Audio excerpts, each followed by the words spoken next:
stream up. Bump it up. All right, we are live. Yeah. All right. Everybody, welcome back to another week of Curse of Strahd. I'm looking at the GG Scrubs Twitch, and it doesn't look... How long is their delay? It's like I don't know, 15 seconds, 30 seconds, something like that. Okay. It's there. They want to be sure you don't kill anybody like on screen, and Yeah, no, that makes sense, I guess. So tonight we have special guests, and by special guests I mean the same guests that we always have, but on the same camera. We currently have Rip, who is going to be an hour late, but that will give us time to speak about our special giveaway feature.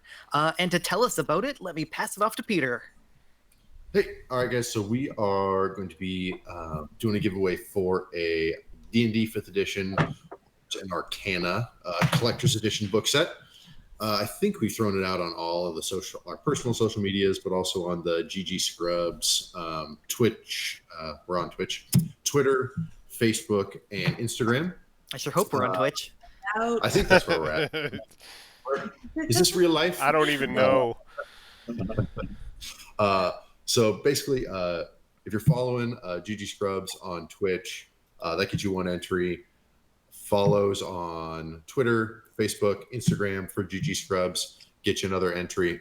And then shares on those 3 platforms as well. And then the purpose of all this is to raise money for our Extra Life campaign. So any donation of any amount on that gets you an extra entry as well. And then next week we will do a announcement for the winner, probably midstream. Entries close at noon Pacific a week from today, and then we'll have the drawing live, tabulate all the entries and do the RNG. Probably roll a 1D 872 on stream and see who wins. Somebody will throw confetti, and just for viewers who might not know what Extra Life is, can you tell us what Extra Life is? Yeah, for sure. Thank you. So Extra Life is a charity, almost entirely gamer-based, especially prevalent with Twitch, that annually they do a 24-hour stream drive to raise charity funds for the Children's Miracle Network of hospitals. So that's a program that goes all year round with a annual 24-hour pledge drive. So obviously we're in the year-round portion, and just trying to do what we can to raise some money for some sick kids. Yeah, so check out all the links in the description. And is there anything else you'd like to add, Peter?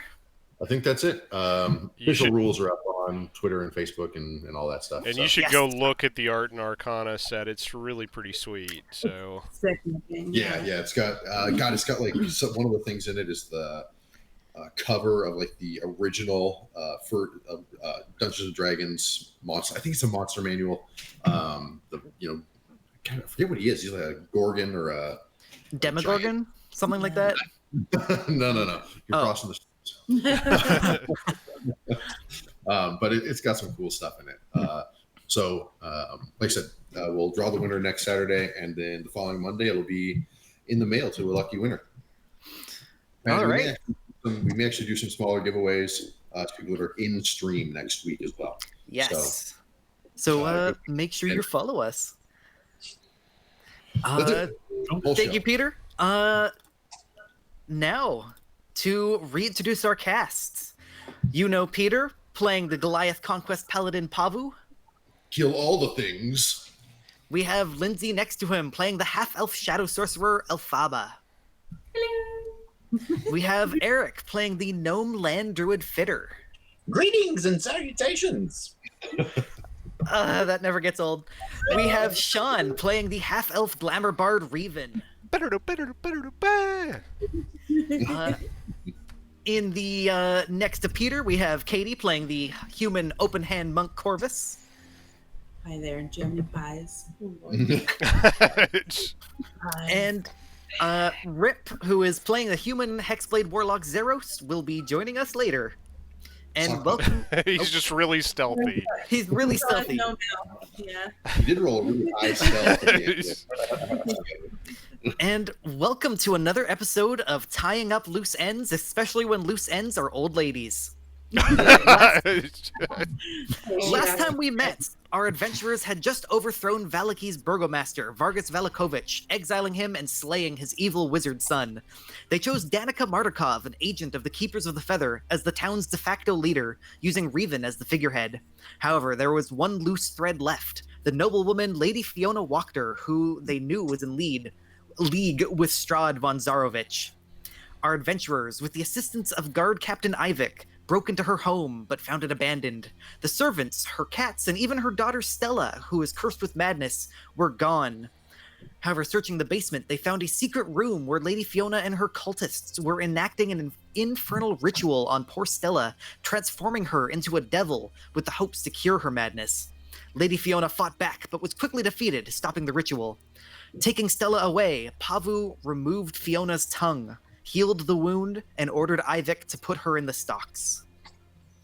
Unsure how to help Stella, our adventurers brought her to the hag Yenny Greenteeth, who might have a magical cure. With a great deal of persuasion, Yenny agreed to help Stella, and even to watch over her as a ward. Stella, returning to sanity, was grateful and even asked to stay with Yenny rather than return to Vallaki. Leaving Stella in Yenny's care, they encountered a familiar man on the road. Our adventurers recognized him as the one who had instructed them to travel the Svalich road, ultimately trapping them in Barovia. Ivek, however, recognized him as Aragol, famed Vistani assassin. Aragol explained, it was just business. It was a job I was hired to do by Strahd. Man, I cannot... I had a good voice. You just gotta roll with it. Just own it. However, he seemed apologetic and was willing to help our adventurers, telling them of a secret back entrance into Castle Ravenloft. Now, our adventurers are heading into Vallaki to rest for the night, and then head to the Wizard of Wines Winery, and that is where we join them now. Yeah, I think so. Are we? I assume we're just walking into town from having talked with Aragol. Yes. Okay. So, and what time of day is it? Late evening. Or sorry, late afternoon. Like couple hours of light before dark. Okay. Well, he seemed like a pleasant man. We'll have to talk Very about nice. that a bit. Yeah, he certainly seems nice, but there's a little bit of a complication to it. If the lot of you wouldn't mind, I'd like to make a quick visit to, what was the toy maker's name? Blinsky? Blinsky. Yeah, I would like to make a visit to his shop for a moment. Are you doing that to make me do the voice? Oh, absolutely, that's part of it, but I do have a purpose to this. All right. Yeah, you guys can absolutely head down the road to Blinsky's. People are starting... Oh, go ahead. I was going to take Rusty with me. Okay. I assumed you were all going. Yeah, sure. I'll go as well. Where are we going? Elphaba, who wasn't with you last session, would be able to find you. You guys are passing by the inn where she is at, so you can easily stop in, grab her, and head to Blinsky's.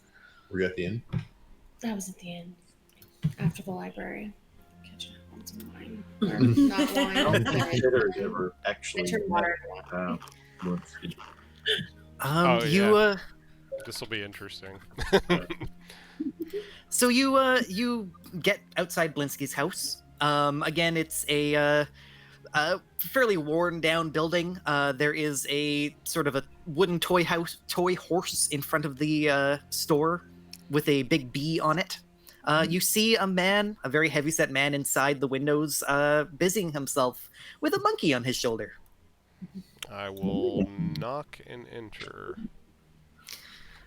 The man Gadoflinsky turns around.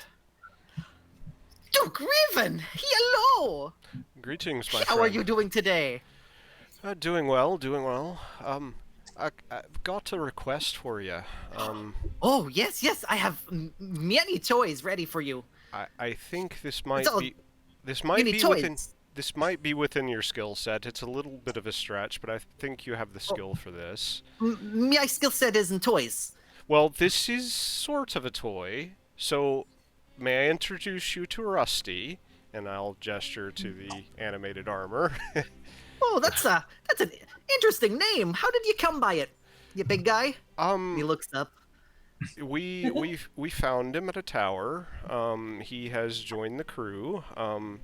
I'd like to add a little bit of heraldry to his armament, and you obviously have great skill at painting your toys. I was wondering if you might be adept at painting a sigil.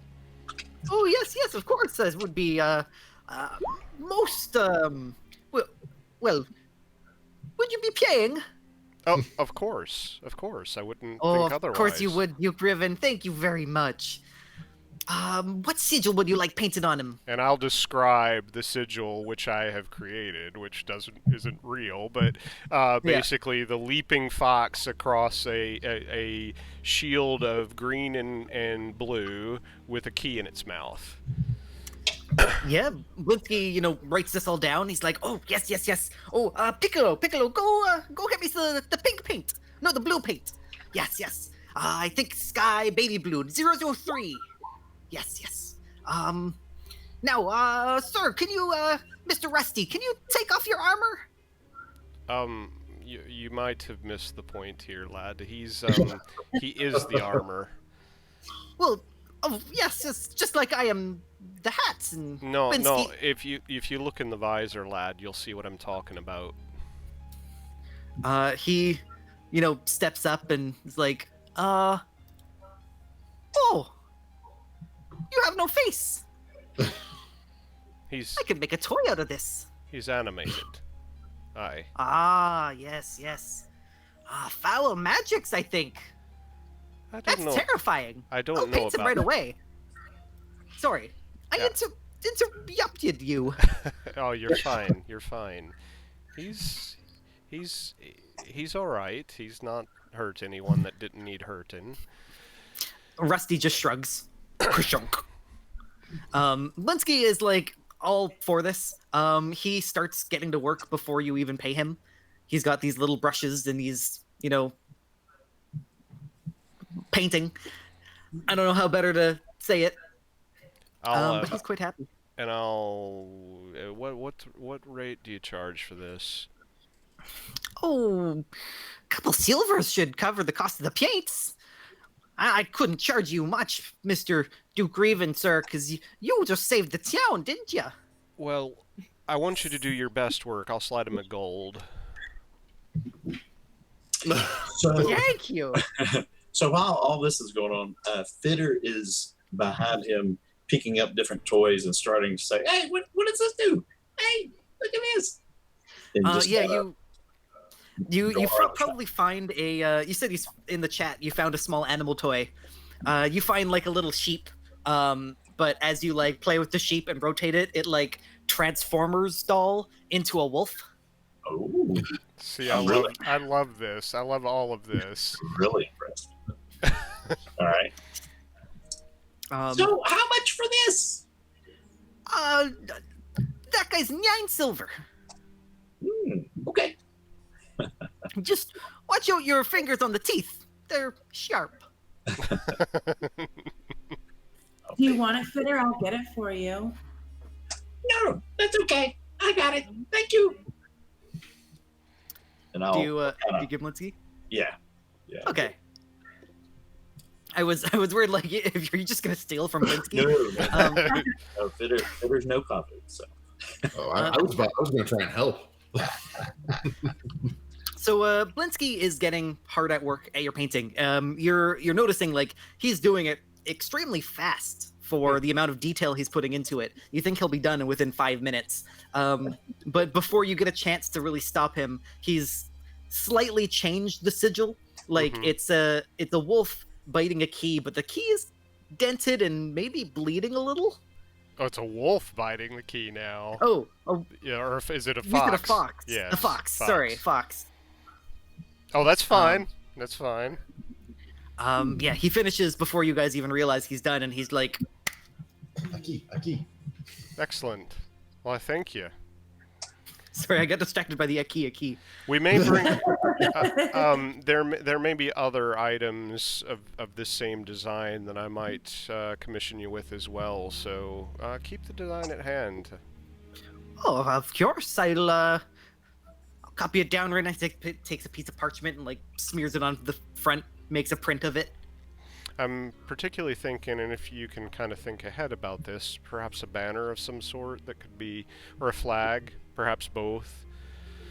Oh, yes. I mean, this is old-timey days, so I only have Quit Shop 2 for the boss.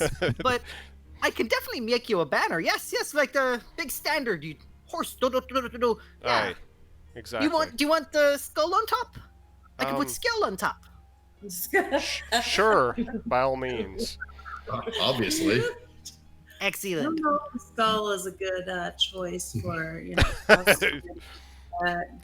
Well, we'll check The back in children with would you. love it. Okay, check back in. I will give me 2 days. I'll make you fully embroidered everything. Excellent. I'll put it on merchandising. You'll have stickers. You'll have CD covers, Excellent. T-shirts. You know, the whole shebang.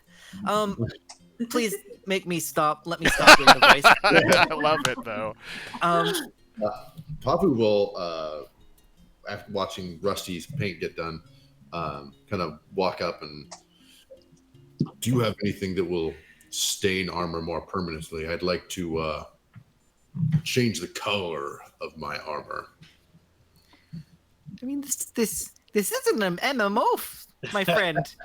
You can't just stain armor like that. At least I don't think you can. Do you have anything?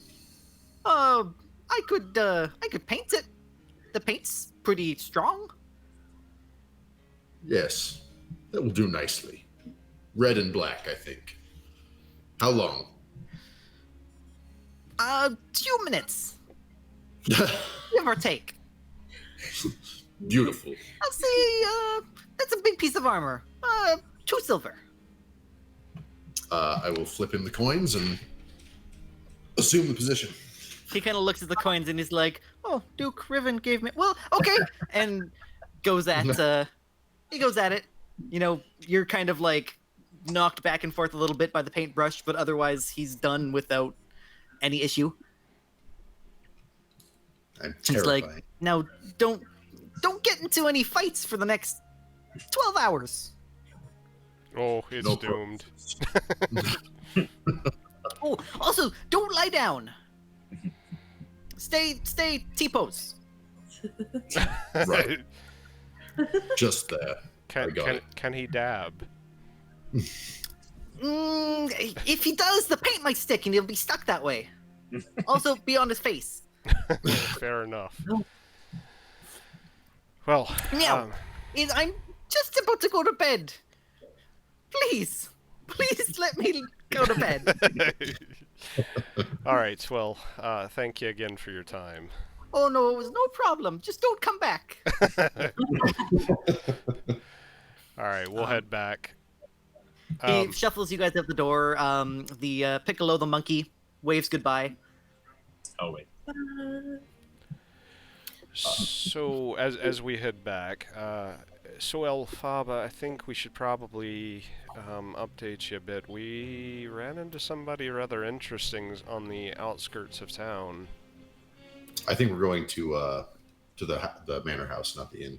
Oh, yeah, no, that makes sense. Why would you go to the inn? Like they don't even have wine there, so why But we not? do. But we do what? Yeah. Yeah, your horse is in the cloakroom, and Lucy and Goosey are very excited to see you. Well, they were with us. They were with you, right? I forgot about that. They're still excited. They're still They're excited. dogs. Yeah. I feed them. Yeah. They enjoy being fed. Sorry, I interrupted you. No, and Irina is here as well. Yes. Okay. She and Elphaba both work together with Danica to help sort of set up the town's social structure. Probably created some kind of fake like letter service to send letters to you to write them, but actually she's just writing the letters. Sounds good enough. So we should have a bit of a discussion, and Irina, perhaps you've heard this name before. I guess we haven't discussed it. Let me set a bit of a scene for you. We talked about having come to this place from other realms beyond the mists of Barovia, right? Yes, you came from the Moonshay. Right, and I don't think, but what I don't think we discussed much of is the fact that there was a harper, at least we thought he was a harper, who led us to this place. He called himself Aragol, and I have heard that name before. It's a tale that the Vistani women at the inn in Barovia Village tell. They say he's a master assassin. Anyone Strahd wants dead. Whenever Strahd doesn't want to do it himself, he sends Aragol at them.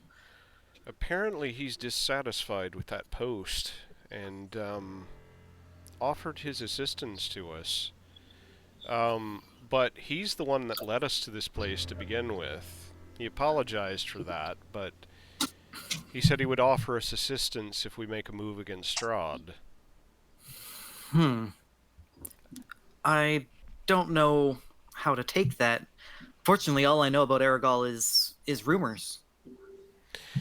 The intriguing part of this is it feeds into the prophecy that we were told by the Vistani seer concerning a man of death who would forsake his master. Something about him having a rotten soul, but would be of great use to us. So I don't know how to take it. I don't know yet that I'm fully endorsing of the idea that these prophecies are in fact true visions of the future, but we've seen a few of these come to pass so far. I agree. I wouldn't throw away the idea that he might be the ally, but, well, I wasn't there, and I would trust your judgment more than my own, regardless. We should be cautious, but it might be something that might work to our advantage. We certainly shouldn't toss it aside as a potential resource for us to use. She turns to Corvus and says, Corvus, you've always been a good judge of character. What did you think about him? It was very hard to read him. I know that he helped us escape from where we were, but I don't think that we should fully trust him, but we can't ignore him either. I think if I were to put some judgment around it myself, I'd say that he's in this for his own purpose. It's not out of altruism. Whether our purposes align or not, that's a matter of some conjecture. Unfortunately, I don't have much I can input. That's fair. She says. It's enough to know that you've confirmed that, in fact, he is connected with this place and with Strahd. Did he say where he would be found? The Vistani camp, is that right, Mick? Yes. Yes. You said Yeah, Vistani. at the Vistani camp, aye. The Vistani camp is just south of Vallaki, just outside the western walls. Man, it took me like this long to figure out left and right, and I still don't know east and west. Well, if your stream cam is flipped too, it could make a difference. Yeah. I don't know. He said specifically that he could find us a secret passage into Strahd's castle, Ravenloft, Hmm. which might That be of use to us. would be very useful if it were true. I would keep an eye on him, I but agree. I leave that up to you. Would you excuse Paavu and I for a moment? Paavu, if I could have a quick word with you, I've got a question for you. Yes, I'd like to go to the shop here in town. Would you like to walk with me? Certainly. Yeah, head to the shop. Yeah. So 2 of you head off alone. Actually, what time? Is it like nightfall yet? Night is just about to fall. It's dusk for sure. Do we think we can get back before the sun sets? If Not you that rush, Maybe not. Okay. We can Alright. stop in the end. So, alright, so as soon as we're out of earshot, so I have a question. Yes. There's a little bit of a sticky situation here with Irina and this invitation for the dinner with Strahd. She was specifically invited, and if you recall, there was this whole notion that if you don't show up, he takes great insult at it. I don't know what to say about that. Should we try to take her along, do you think? I think we should absolutely take her along. We gain nothing by leaving her behind, but we might gain... See, much that's what I'm insight. thinking too, because the problem is if we leave her behind, he knows she's behind and unguarded as well. And he's already proven he can get into the church.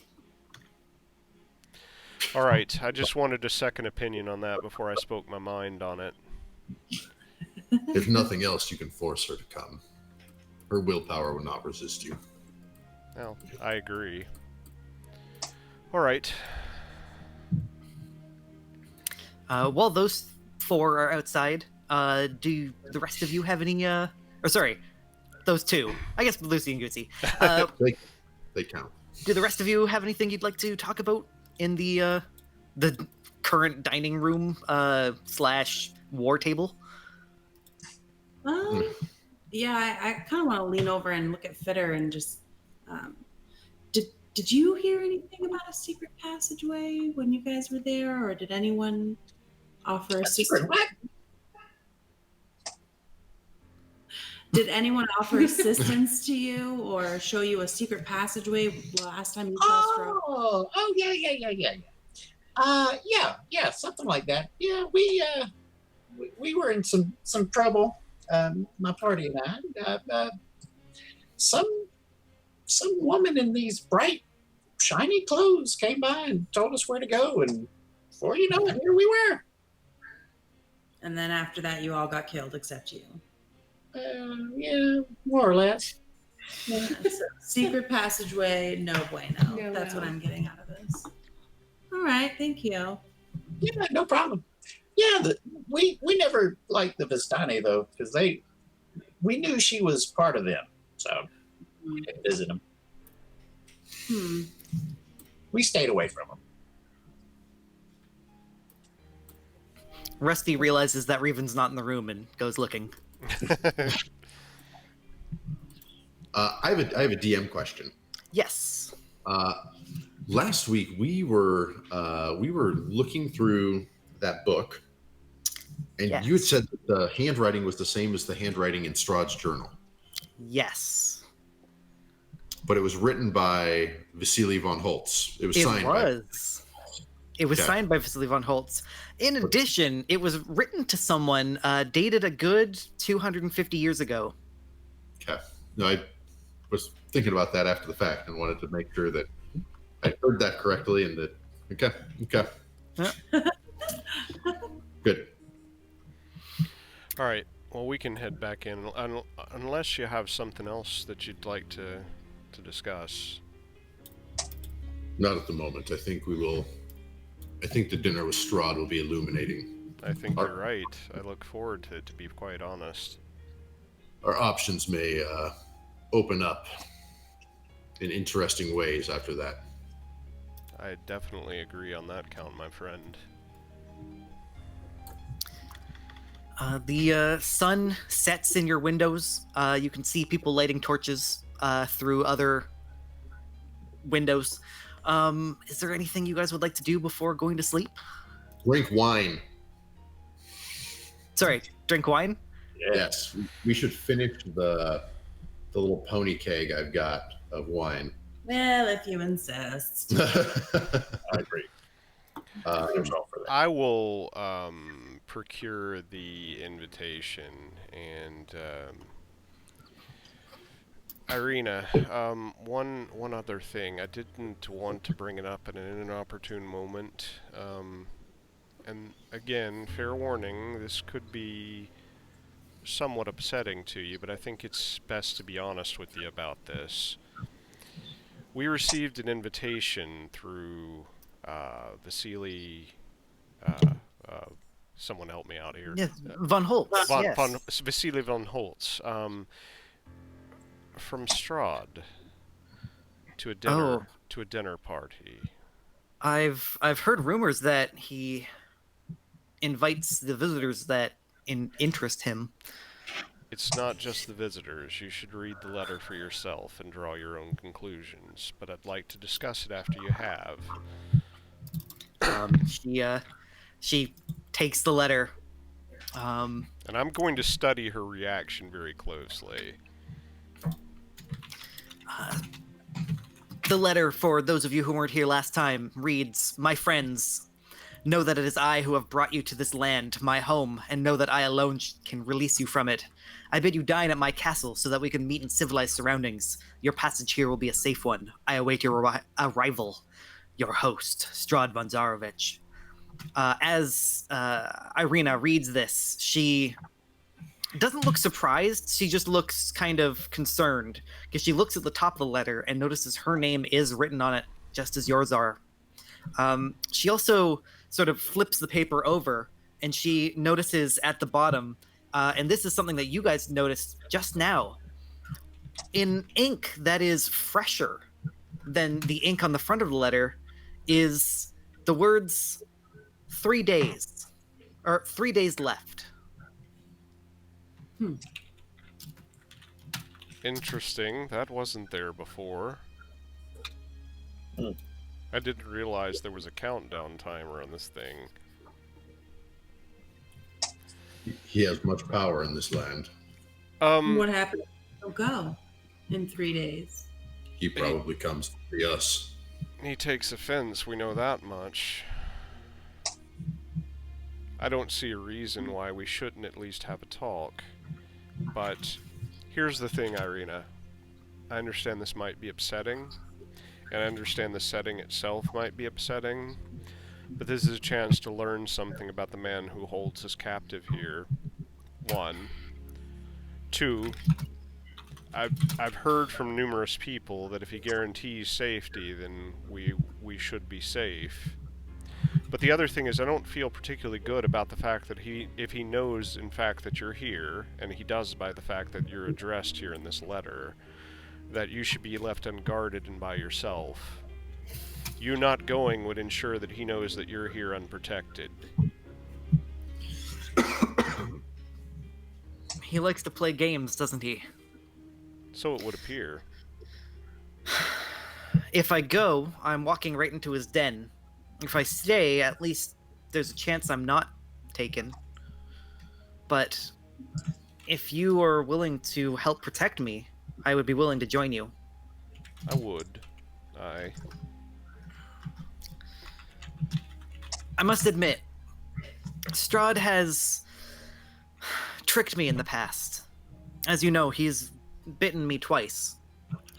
Through foul, charming magic, he has gotten to know me biblically. That's not the right word. That's not what she said. Intimately. Intimately is the word. Wow. He knows me intimately. I'm ashamed to say this, but I don't know if I can resist again if he does use that spell on me. You might have to literally drag me away from him. Perhaps if you have some kind of bardic feature like counterspell, it might help, or counter charm, it might help, but I don't know if it would work against Strahd. I can be very compelling on my own when I need to be. All right, I'm convinced. I'll go with you whenever you wish. All right. As an aside, Irina and Elphaba, since you guys were working with Danica Martikov, you did learn that the lack of wine in the town is actually causing some troubles.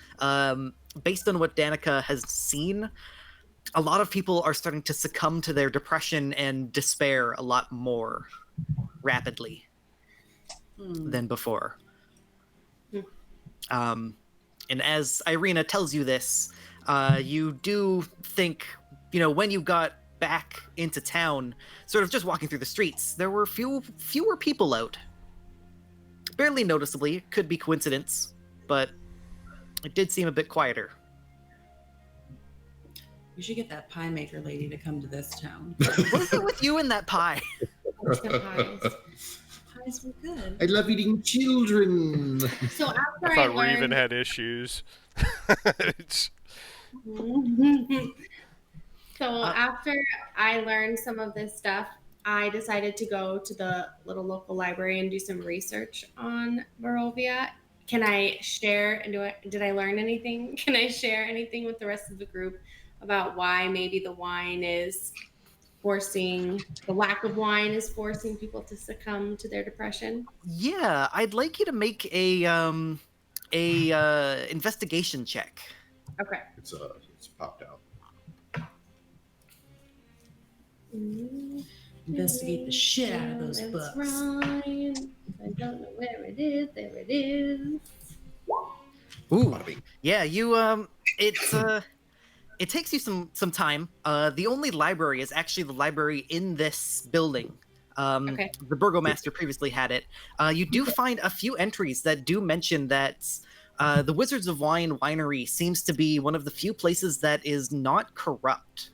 Like, it's one of the few places where the plants look like plants as opposed to strange living/dying plants. It seems that once they were cultivated, people in town started becoming more individuals. And this is probably from a journal of like a past burgomaster saying like, the people, I should get rid of all the wine because all of the people here are starting to have fun. Unacceptable. Unacceptably. But yeah, you do definitely hear like the wine does have an effect and it is documented. As for the exact reasons why, you're not sure. All right. Well, I'm going to share that with the group. well, Let them know that the wine is happy juice, literally. we've got 3 days to decide to show up for dinner with Strahd. Perhaps we should drag that out to the last moment to be fashionably late. Certainly. I think in some ways that becomes a game of our own eye. Yes. But Irina kind of puts her hand on her chin and says, that is, to put it mildly, ballsy. that's That sort was of my. I kind of think of... Sorry, go ahead. I like that game personally. Paavu will adjust his belt at that statement. But perhaps in the meantime we should check out this winery, She sort of turns to you and goes, if you are going, can I come with you? Of course. I would like to put on some show for the townsfolk so they know that I am not just alone. Of course. So is there anything else you guys would like to talk about before? I've got a couple things I would like to do. Yeah, for sure. Here, I will pull that box of bones out of my bag. Yes. The box of bones you got from Lady Walker's house. Yes, and I will use You're gonna give You know them what, the dogs, aren't you? Ooh, that's a good idea. I'm actually going to cast Detect Good and Evil Ooh. and open the box. So when you cast it, you do notice that the inside of this box is leaded, so you can't detect it until you open it.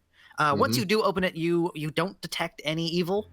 It's definitely not undead or fiendish or anything like that. Okay. It's just And is it good? bones. It's not particularly good. Like nothing about it seems magical in any way. Okay. Really odd that I think it would this contain also, a lead box if that were the case. it also lets me know if anything has been magically consecrated or desecrated. Not magically.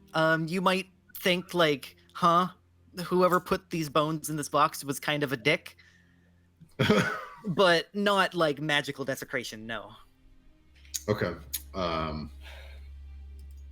I'd like to examine them carefully for anything unusual, any kind of markings, or tool or tooth, or just any sort of interesting marking. Yeah, I'd say a medicine check would be the best here.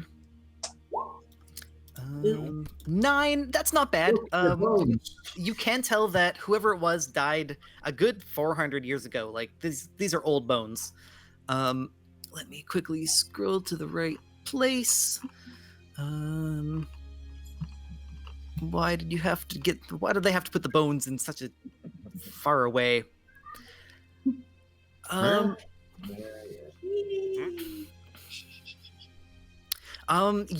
do notice that the bones seem to have on the spine, right where the neck is, chips where it looks like 2 teeth might have bored in.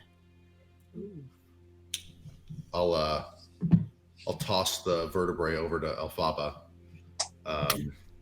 and say, we may, as we use the library, we may do some investigation as to who in Walker's household may have been preyed upon or killed by a vampire several hundred years ago. I think it may behoove us to discover whose bones these are. I'm gonna catch the vertebrae and kind of look at it like, ugh, all right. Tell Paavu.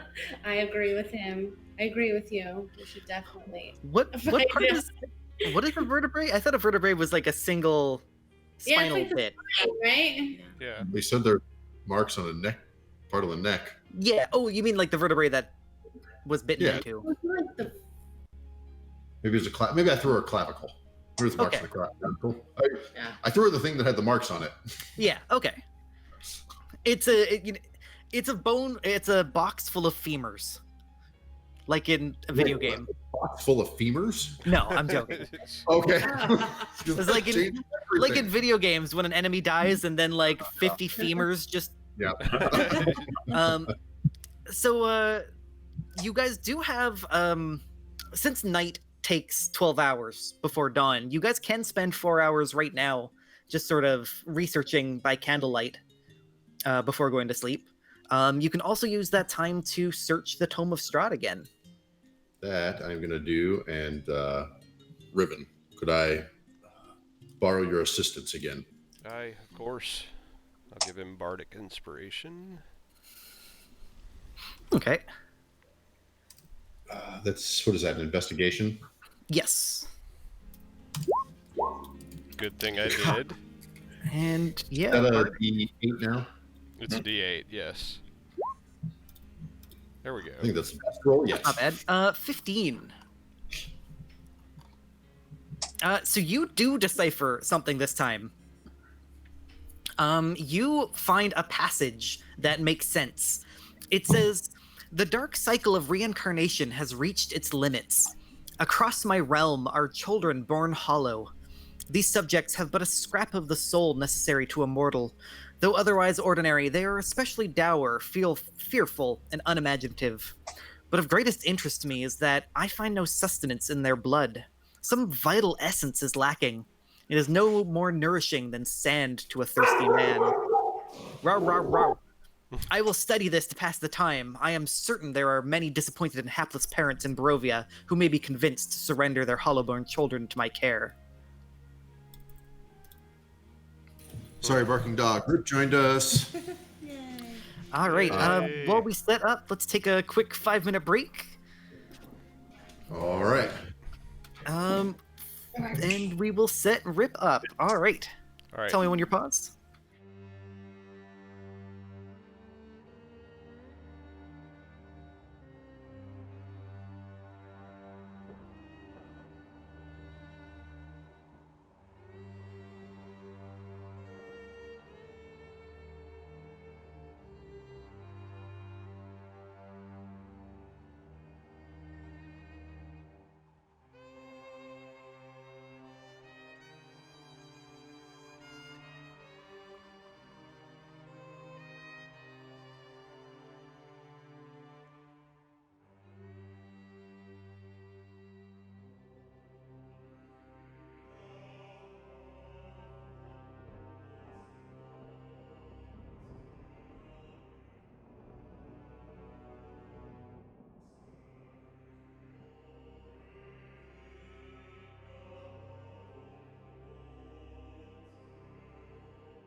cutscene. Okay, we are live again. All right, welcome back. We now have our warlock, Rhivan. Sarah. I messed up You there. messed me up there. Yeah, just subliminal suggestion. Now I'm a warlock. So, All charisma But- classes is the same. yeah, That's right. yeah, but I can play a damn fine lute. So we're just doing a long rest. You have searched through the Tome of Strahd for some more information on Strahd, and have discovered that there seems to be some kind of reincarnation in Barovia. Children are being born hollow, and Strahd cannot sustain himself on the hollowborn. Can we get a post somewhere later of that whole thing? Is that possible? Yes, it's in the Tome of Strahd. Ah, perfect. Awesome. Beautiful. Wonderful. All the things. Excellent. During that, so that's what you and that's what Paavu and Rhivan do. Do the rest of you want to do anything before bed, like researching the bones? Yes, I will do that. I Okay. can assist. Can you guys make me an investigation check? Corvus, if you're assisting, you have a much higher investigation. You might want to be the lead Oh, investigator. She does not. For whatever reason. Wait, really? Got, They both have a my 0. insight. I have good insight. Oh, I thought Corvus had a +5. I wrote down +5 in my notes. Smarts. I don't Oh, have the. man. I All don't your got the secret book roll, smart. all your secret rolls just got so much worse. I Wait a am minute, very sorry. you've all got zeros. Yeah. Yeah. For What investigation, yeah. what about you, Eric? Please tell me. 0. So I'm the investigator of this group. Seriously, I am the one who has got the highest investigation skill. We're all Watson, no Holmes. Wow. Well, I can still Oh, like, assist. give Nicely her- done. No, but I was gonna say if I assist, I give her advantage. Correct. Yes. Right? So it would be 16. So 16 is enough that what you find is a listing of people based about 400 years ago, and you're trying to like match up this list of people with people who could have been bitten. You find a list of guards who were present at the wedding of Sergei and Tatiana, Strahd's brother and Strahd's obsession. All of the guards were killed after Strahd killed Sergei and Tatiana. Yeah, I agree. Irina and Tatiana jumped to her death.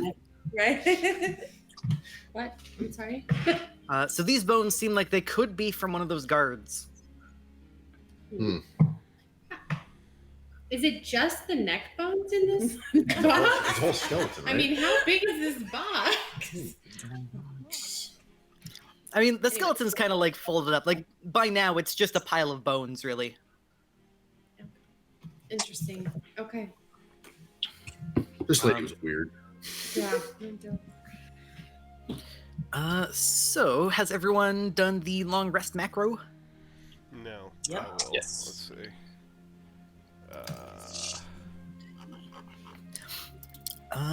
I would also like everybody to make me a wisdom save. We drank the wine, so it's with You did drink the advantage. wine. Yes. Lots of wine. Oh, Drink the one. either though, huh? Do you want to click yours? Let's try it. Yeah. Jeremiah was a Paavu. bullfrog. Oh man. Ah! Paavu, you wake up feeling fine. You are no longer feeling that extra trusting aspect. Hold on. They're rolling as me. I didn't roll either of those things. Oh, I was like Unfortunately, clicking it. I'm like, why is it Neither of those are me. so which one is the top one? The Paavu Peter 17. Top Paavu is me, Corvus. Okay. And the bottom Paavu, oops, all right, is zeros. All right. So so Corvus, you are fine. Rhivan, you are not. It's my When you first. wake up, you feel a little let's see. Can you roll me a d20? This is gonna be an interesting one. Bless you. Bless you. 15. You get up and you look around the room and you notice that things look kind of shiny around you, kind of valuable. Oh, this is a dangerous love it. one. This is great. This is You are compelled to perfect. collect anything and everything of This mild is value. Perfect. I love it. Wow. I love it. This He is has the the most. best This is the most awesome one ever. This is so in line. I need the ashtray, and that's all I need. Give me Rip, this. Rip is fine. Elphaba, you had a despair before, and an 11 is not enough to break out of that. And Paavu, you, that last one, that 16, that's you? That one is actually me. That's actually you? That gets rid of your old despair. I can go back to hating everyone. I've been so restrained the last 2 games. I haven't killed anyone out of hand. And you notice that Fitter is looking just as chipper as ever. Yeah, I'll Good go down and eat some breakfast. And as I'm eating breakfast, I'm putting utensils in the bag of colding. Pat butter and dishes. Do you notice that? Would you like to make me a sleight of hand, Rhivan? Yeah, sure. So if you watch the jerk where he's grabbing everything, that's what I'm envisioning Rhivan doing. It's totally chair, obvious. Taking the chair. Everybody does notice. He does it very casually, I imagine, and very you're probably not even like aware of you're doing most of it. You just kind of like shink shink shink shink into it. But everyone notices. Oi! Take the silverware back out of the bag. What are you talking about? I'm just gonna reach over and grab the bag from him and shake it out, thinking silverware. Oh, silver. No, that might be useful later. That's sentimental value. Remember, I was using cutlery to pick locks with. You have lock picks. I do, but there might be extra doors we have to pick. Irina is actually going to come to your assistance. She's going to say, "Oh, you got those silver knives that I asked for. Aye, yes. Excellent. That should help protect us against the werewolves." I didn't want to alarm the others about the possibility of werewolves, but yes. Werewolves. Look around confused and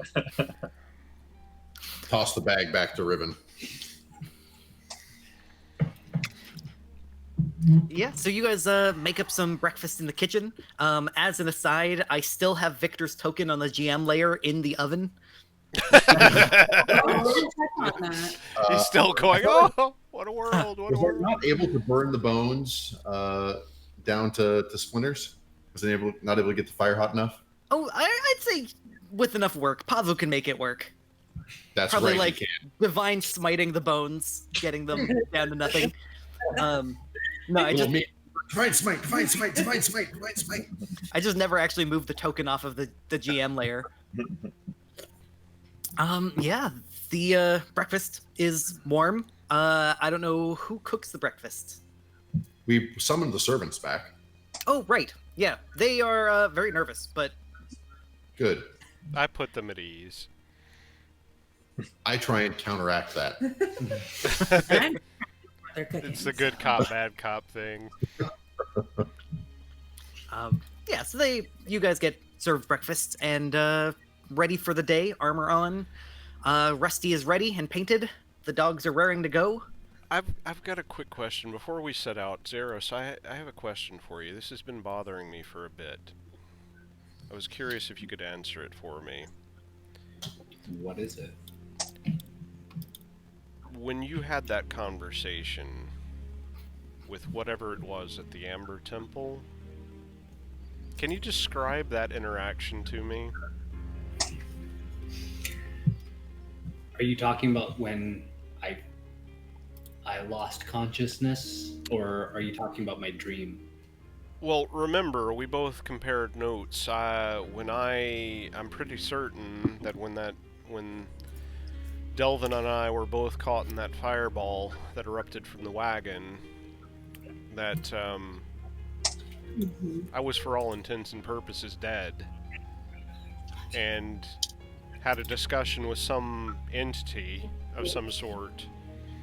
I'm curious about the nature of, and I mean, I can describe for you the nature of the one that I interacted with. I'm curious if it's one and the same as the one you interacted with.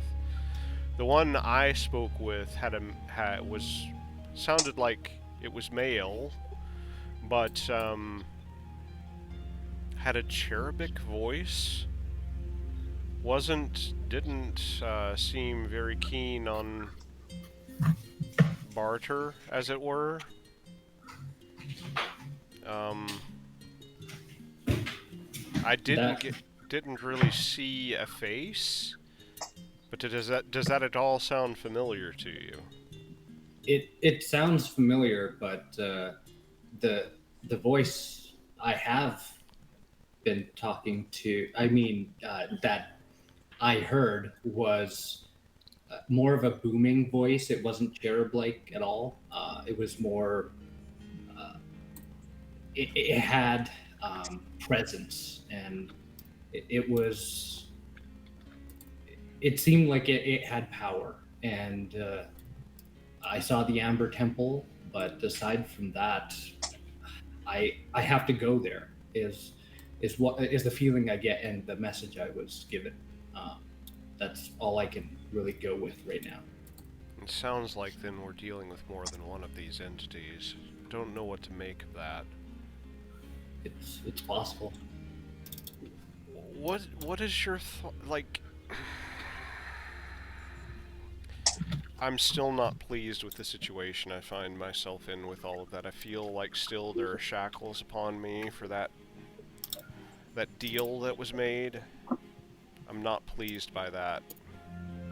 I want to try to break that bargain by whatever means possible. I'm grateful to be back, but it is a hindrance to not be able to join the group in most sacred places. But aside from that, I feel like I was given another chance. But I would like to find out more. So your perspective is interesting. It's a bit different than mine. I feel like I was trapped. Maybe we can talk more about this later, but there are some reasons I have for being a bit more trusting. I'd be interested to hear your perspective on that. One of the maids sort of comes into the room that you're discussing in and starts dusting, being kind of nosy, like not looking at you, but kind of like.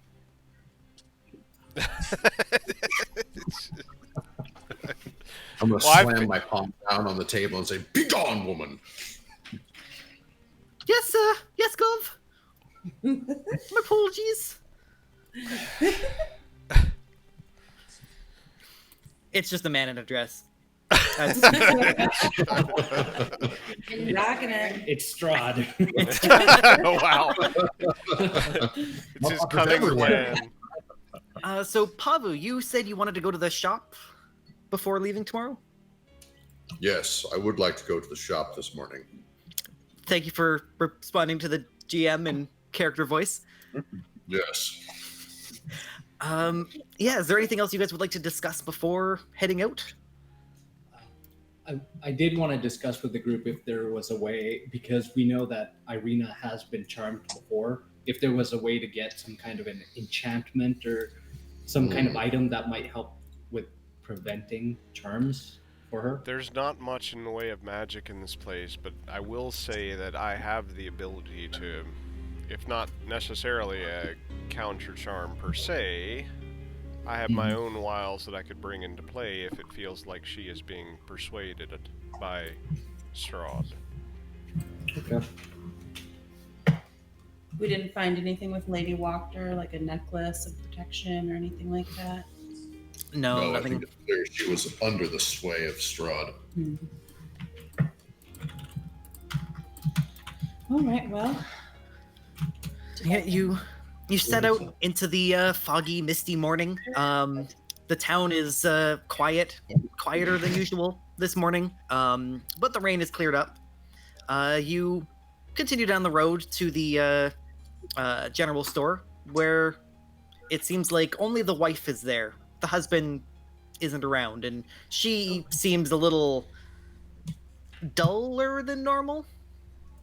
And she sort of, as you enter the room, she's just like, "Oh, hello." Is there any, like, as we walk in, is there like cheap baubles, like the most, like, least valuable stuff in the place, but perhaps the shiniest, like, I don't know, tools or nails would be a good one. Yeah, there's a couple like horseshoes for sale in a little bucket. Okay, sleight of hand. I'm trying to put them in the bag of colding. Can I say that I filled my little pony keg from the big wine cask we have? Filled it with what? With the wine from the cask from Walker's house. Oh, right. Yes, absolutely, of course. Yeah. How many refills do I get? I will check that. I would say like 4. Okay. 4 or 5. A 19 sleight of hand. None of you notice Rhivan swipe a couple handfuls of horseshoes. Better put those in the bag of colding. These are heavy. As soon as we go in, I will pour the woman a glass of wine, which I'm sure Rhivan has stolen a cup for. Just wait. I'm gonna hit him. Give me the cup. A cup, any cup. And give her a glass of wine and say, "Looks like you might be needing this today."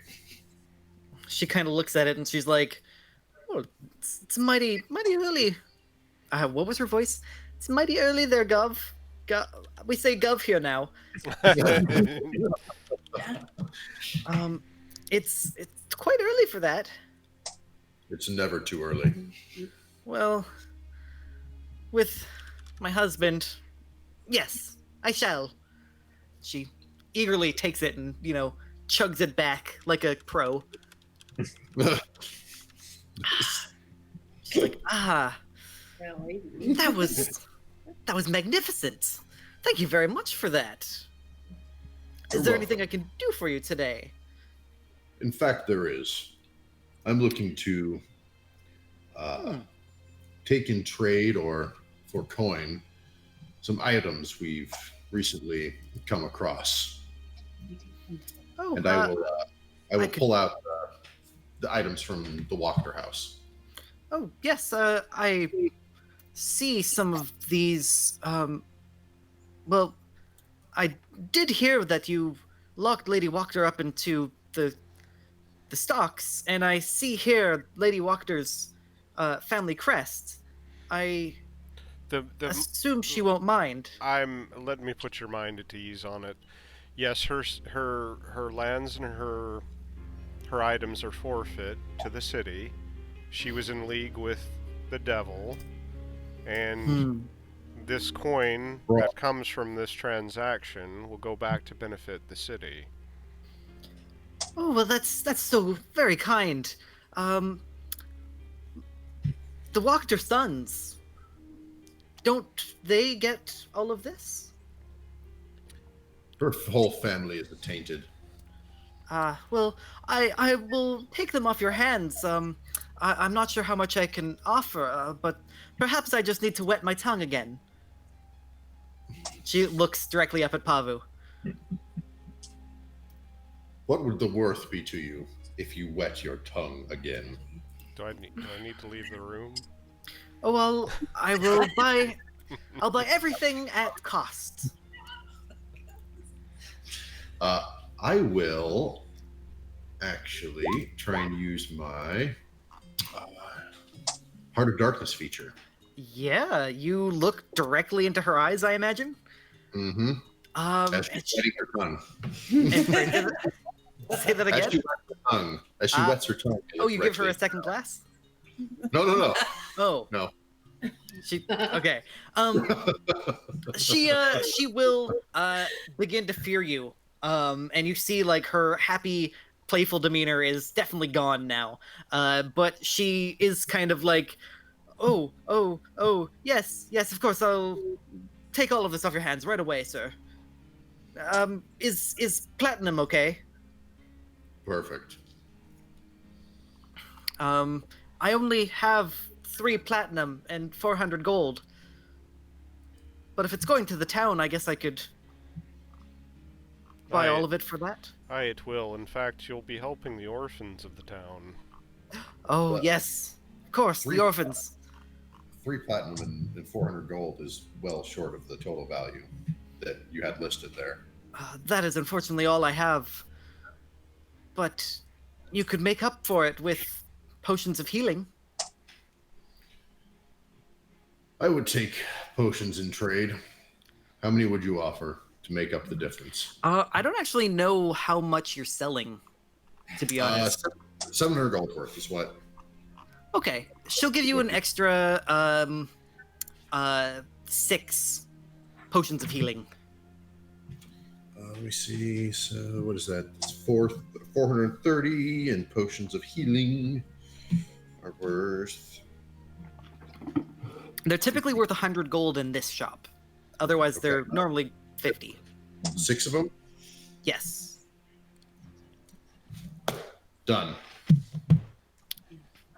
She looks kind of sad, like she's been cheated a little, but yeah, gives you the gold, gives you the potions. Beautiful. Thank you again for the wine. Please come back soon with more wine.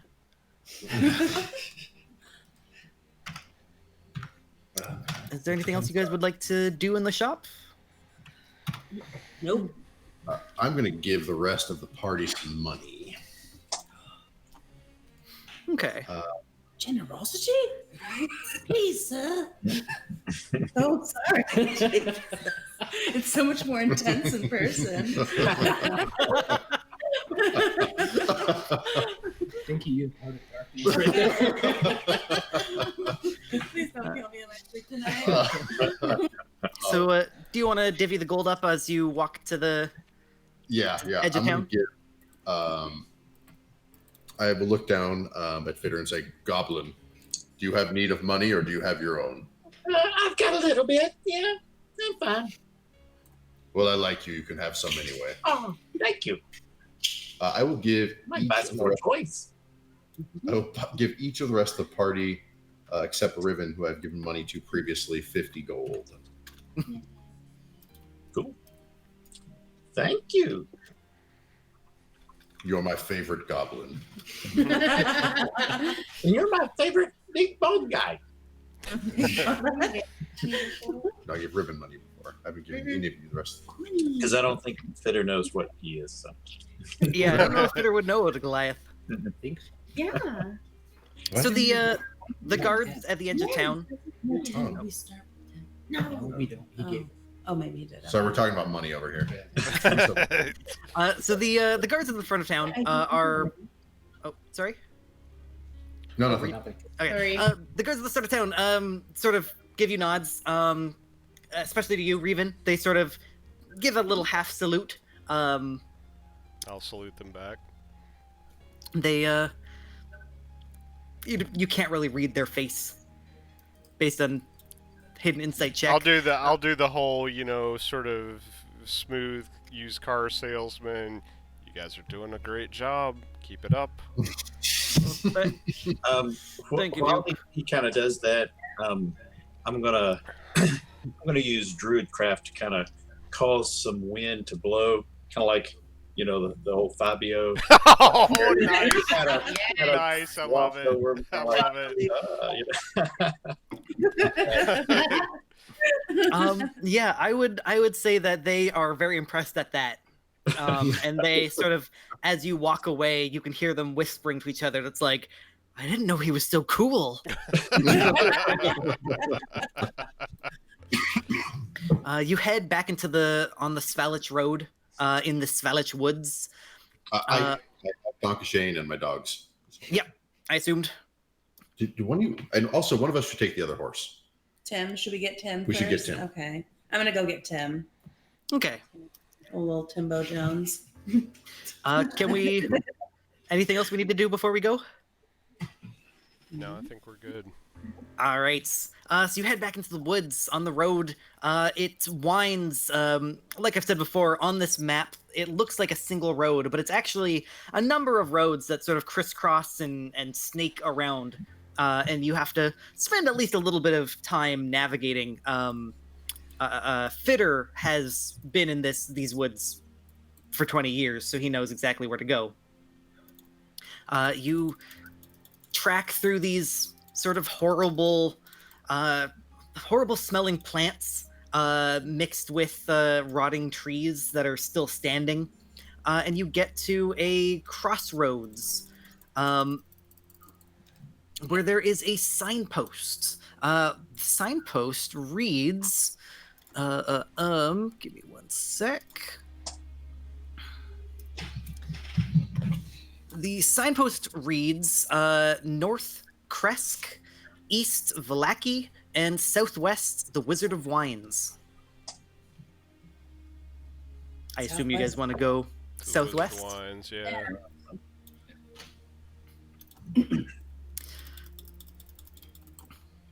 As you progress through here, some of you notice some things. Fitter notices that the trees seem to be dying more. They're even more corrupt the further you go south this way. What Corvus notices is that there's a number of humanoid footprints, bare footprints, like bare feet, crossing this path. Seems like it's going from the woods to the woods. They're not actually walking along the path. Can I tell, like, how fresh they look, or if there's like a fresh set around somewhere? When you say bare footprints, BARE or BEAR? BARE. Okay. I tried to make that as clear as possible. Important distinction. Corvus, can you make me a survival check? Yeah. You're not sure how old they are. All right. Well, I'm gonna. You guys should look at the ground. I don't know if anybody else sees these prints or. Yeah, I'll let you make one more survival check. Yeah, Fitter's a lot better at this. He's can say that these are about 3 days old. Yeah, it's probably those bad druids again. Druids. What? Oh yeah. There's some druids in these woods that they're not good. That's why all the corruption. That's why the plants and the animals they're definitely doing something. I don't know. Are they servants of Strahd's? Well, yes and no. They kind of keep their distance, both of them, but they're no good. I try to avoid them. They're not nice. After about a half mile, the road becomes a muddy trail that meanders through the woods, descending gradually until the trees part, revealing a mist-shrouded meadow. The trail splits here. One branch heads west into the valley, and the other leads south into dark woods. A wooden signpost at the intersection points west and reads Vineyard. So Have we? I've been looking out for any wagon tracks. There are old wagon tracks. You could say about 3 weeks old. Like But Rictavio came. came down this path, right? That's Yes. the last set of wagon tracks we saw, and we didn't see any here. That's or here. You didn't know. Okay. Keep in mind that there are a lot of roads. Okay. On the way here, I'm kind of letting everybody know about the old man that runs the winery, Davian, and how crotchety he is and just kind of mean-spirited. So just kind of give them fair warning. Sounds like my kind of guy. Do you guys head up the road to the west? Yep. Into the Just a vineyard? quick question for Fitter. Do we know what was happening with the winery? Like, were they attacked, or what was the reasoning? I'm asking the DM as well. Oh, you guys don't know. Okay. Yeah, Danica just says there's no wine coming. Help Yeah, us. I wouldn't have heard anything.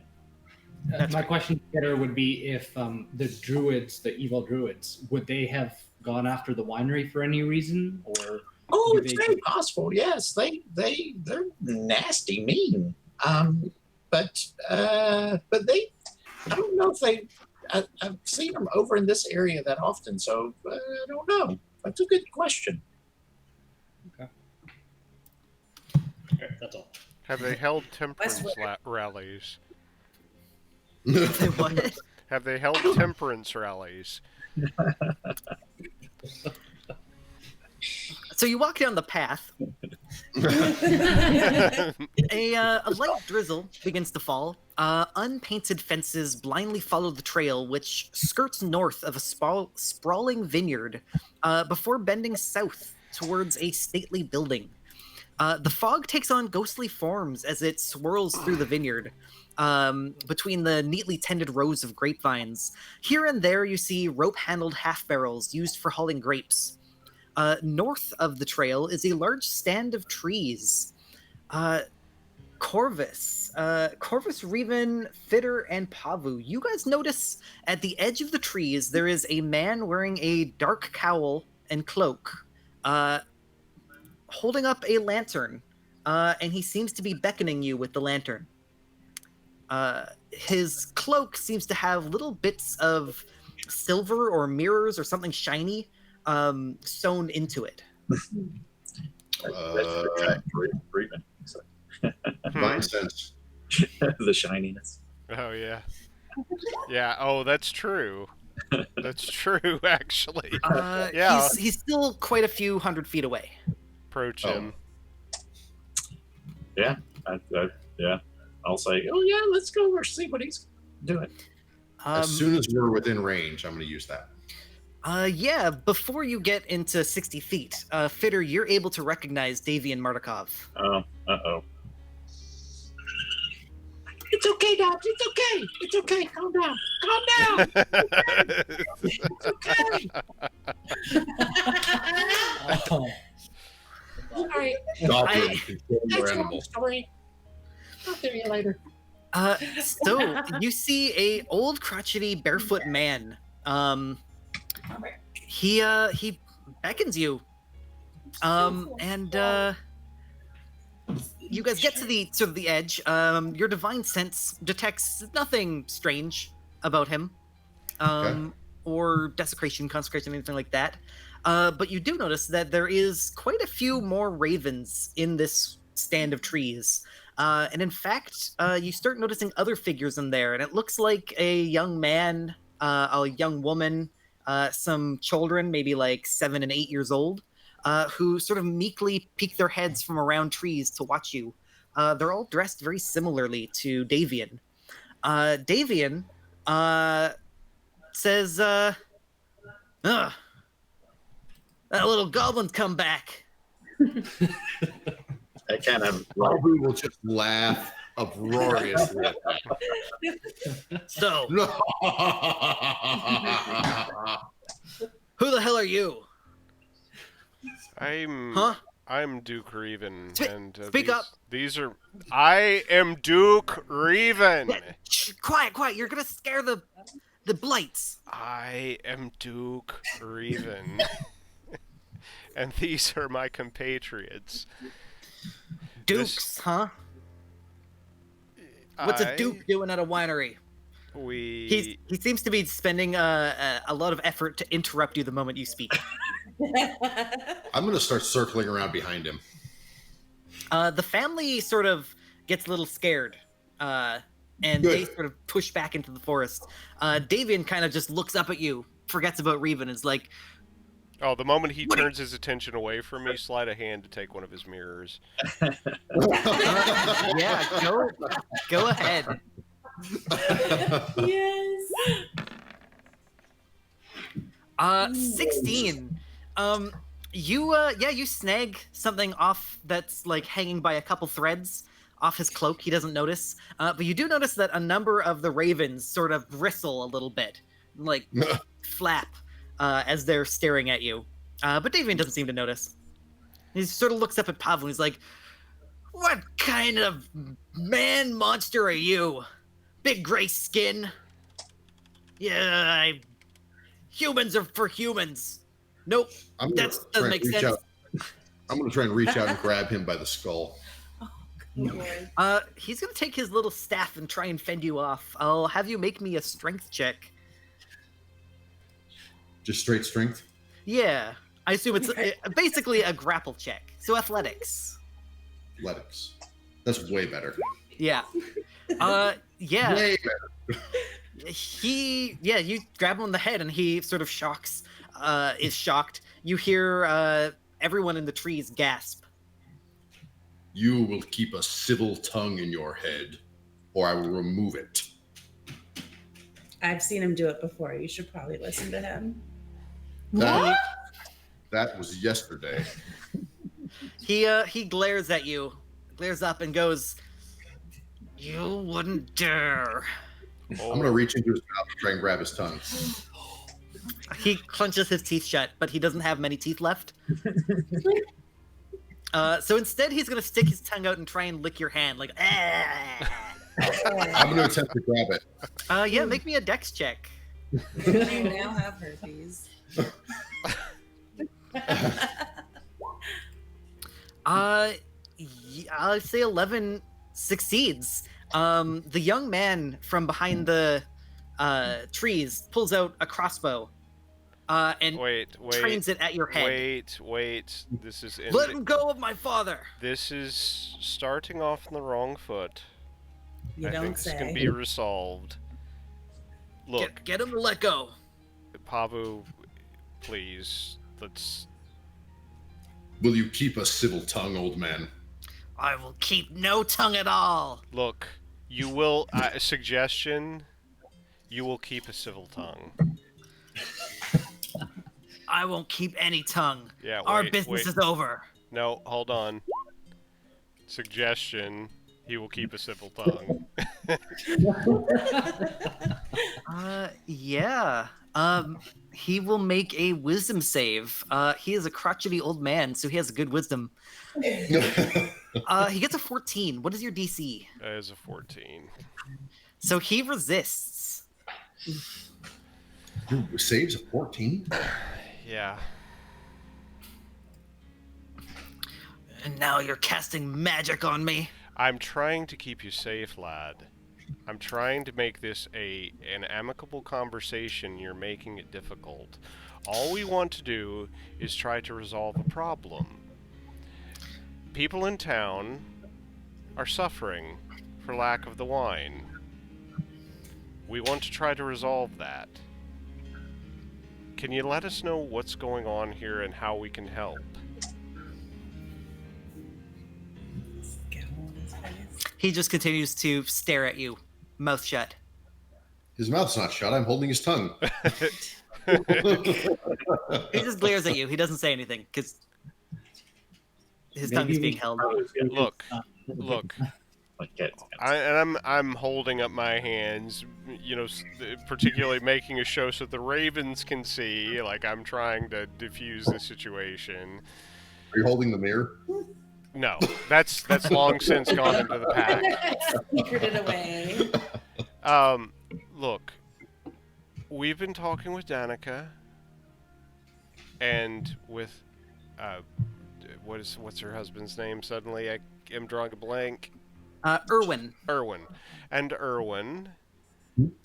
They're in suffering for the fact that it doesn't have a supply of wine. They're Paavu, if you wouldn't mind. I can't understand. I can't understand what he's saying. I'll release his tongue, but not his head. They're concerned about you. We're here to ensure that you're safe and to make certain that we take care of the situation with the wine. Oh, yeah, so my good-for-nothing son and that harlot decided to send you to me. Rough me up a bunch, huh? They wanted me to make certain that you were safe. Oh, I feel safe right now. My head's being crushed like a watermelon. I don't even know what a watermelon is. He hasn't harmed you. I have a very gentle tongue. And sensitive skin. Look, all we want to do is help. If you'll just work with us on this, there won't be a disagreement here. Let go of my head and we'll think about talking. Paavu, would you please? I'm gonna look at Rhivan long and hard, and then I will release his head and take one step back. But I'm gonna take the step back toward the boy with the crossbow. Yeah, he's continuing to train it sort of directly at you. I wish you would. His wife is sort of like shocked a little bit, putting her hands on his back, but not really trying to stop him. She's also hiding the eyes from the children. Hiding the eyes of the children. No eyes for you. So, you want to help, huh? Aye, that's what we're here for. I'd like you to make me a persuasion check to sort of see how well your words do. I mean, you've only got like a +10, so it shouldn't be that I've got high. a +10. 17 is definitely enough to sort of calm him down a little bit. And he goes kind of like, if I was just 10 years younger, I could have taken him. What happened were, a couple of weeks ago, druids, those damn druids came in. They broke up the place. They took their magic and their blights, you know, the needle blights and the twig blights and the vine blights. Yeah, they tore away all of the vines, the good, healthy trees and wine. They're camping out in our home now. We've been staying in these trees ever since. What, how many of these druids are there? There's something like 4 or 5 druids, but they brought an army of blights. And he sort of looks over at, so the stand of trees is on the top of a hill, and he looks over at the vineyard and sort of trains your guys' eyes. Rhivan and Corvus in particular, you guys spot moving through these vines, dozens of blights. I see what you're talking about. Yeah, there's take care of them for you. There's so many that you think that you can't. Like, as you sort of spend a couple seconds watching, more and more start, you know, not appearing, but you realize like, oh, that's one, yep, oh shit. You think, you know, 70 or 80? I'm gonna hand the spyglass to Corvus. Yeah. That will give you a good idea of where they are most centered. You do notice there is a couple routes you could take if you wanted to get into the winery, where there's fewer blights. Does that give us any more of the map? Yes, it should. Give me one sec. Something like that. And where do we have good paths to get in? Just sort of. It's hard to see because it's like it's hard to really tell on this map because it's so zoomed out. Banner right there. Sorry, which sorry? Is this like the house? Yes, that's the house. Okay. So yeah, behind the house, there's even more. You count 70 to 80 between you and the house. Oh. Fitter. Between us or throughout the whole vineyard? 70 to 80 in the vineyard in front of the house, and behind the house there's even more. Not taking my eye off of the blights milling about, I'm gonna kind of, as an aside, Fitter, does this look familiar to you, or is this new? Oh, this is new. Yeah, this is definitely new. Blights weren't here before. No, I've seen them. I've seen 5, 6 here or there, but not this many. This is not good. Do you know what they could have used to have attracted so many of them? What do you know about blights? Can I do a nature check? Yeah, nature check would be perfect. You know nothing. They're not good. Maybe you you just find them so offensive that you refuse to learn anything about them. Yeah. They're mean and they're sticky and needly. Ah. We've encountered a few of them, but not nearly this many.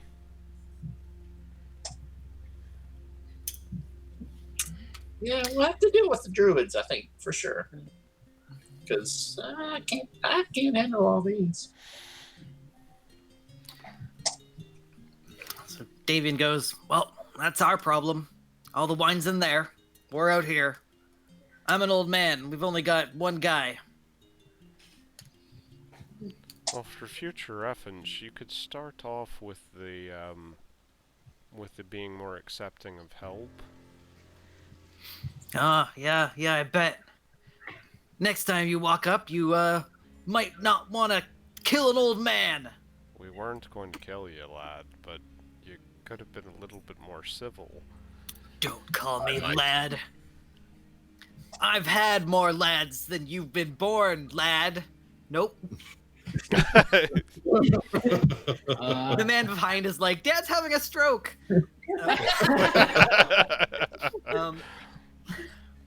He's still just like.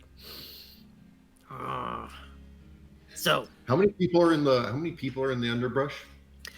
You see just a man and a woman, and you think maybe like 2 or 3 other women back there, plus a couple children.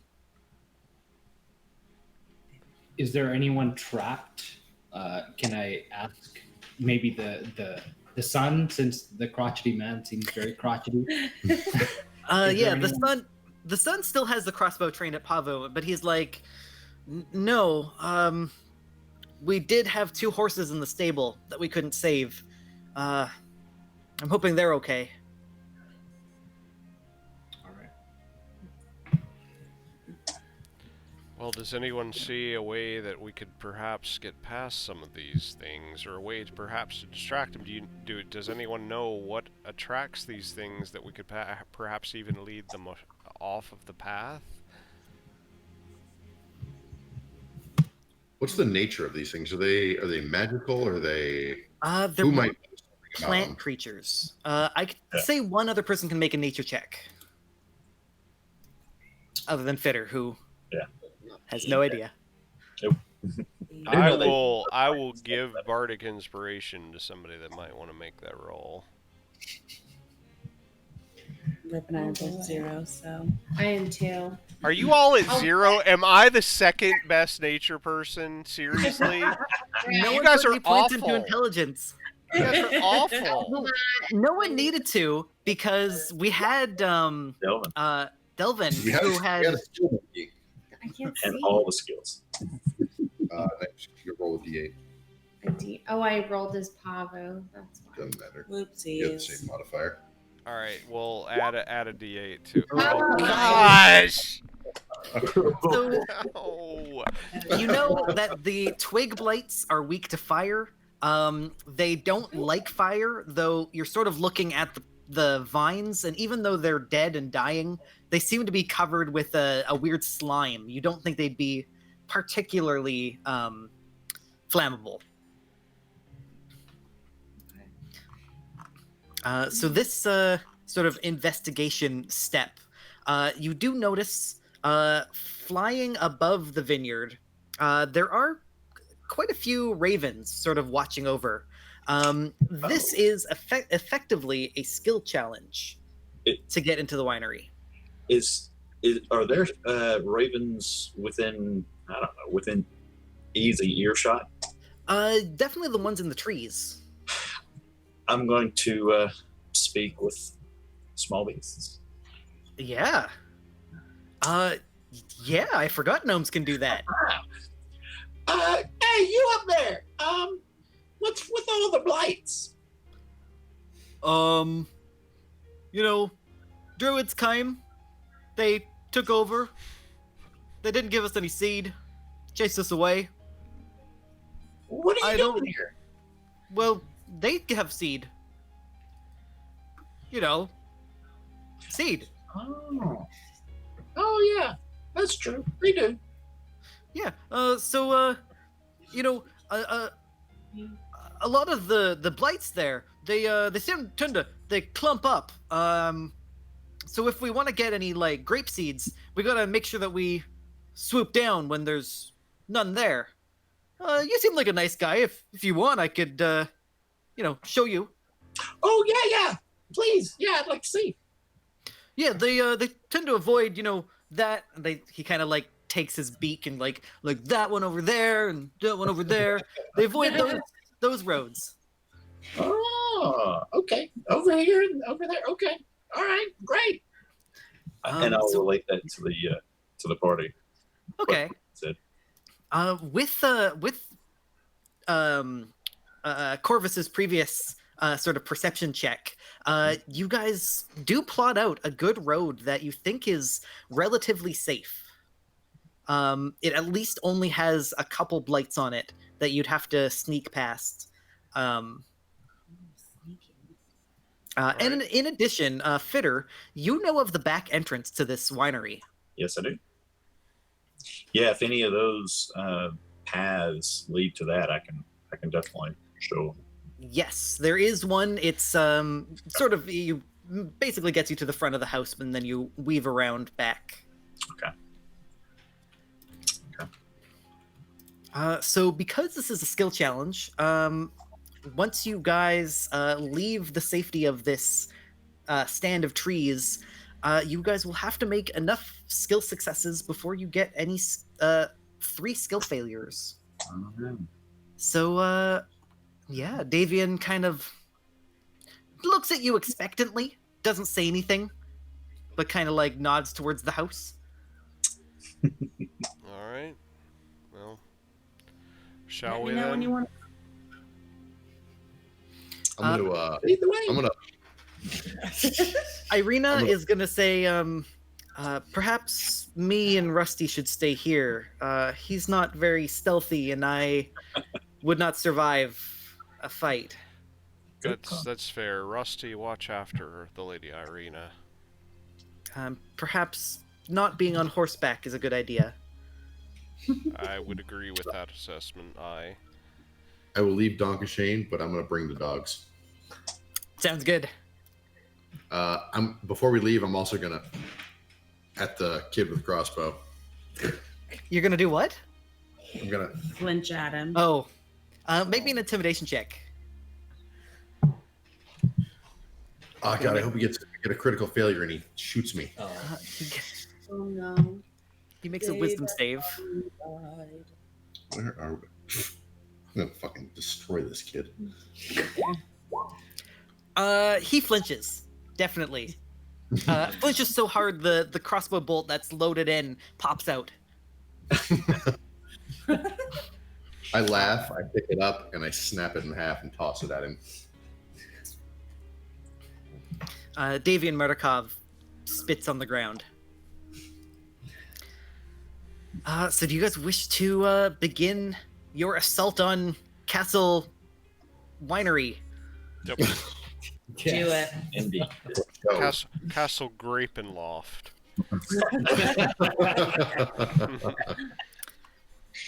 All right.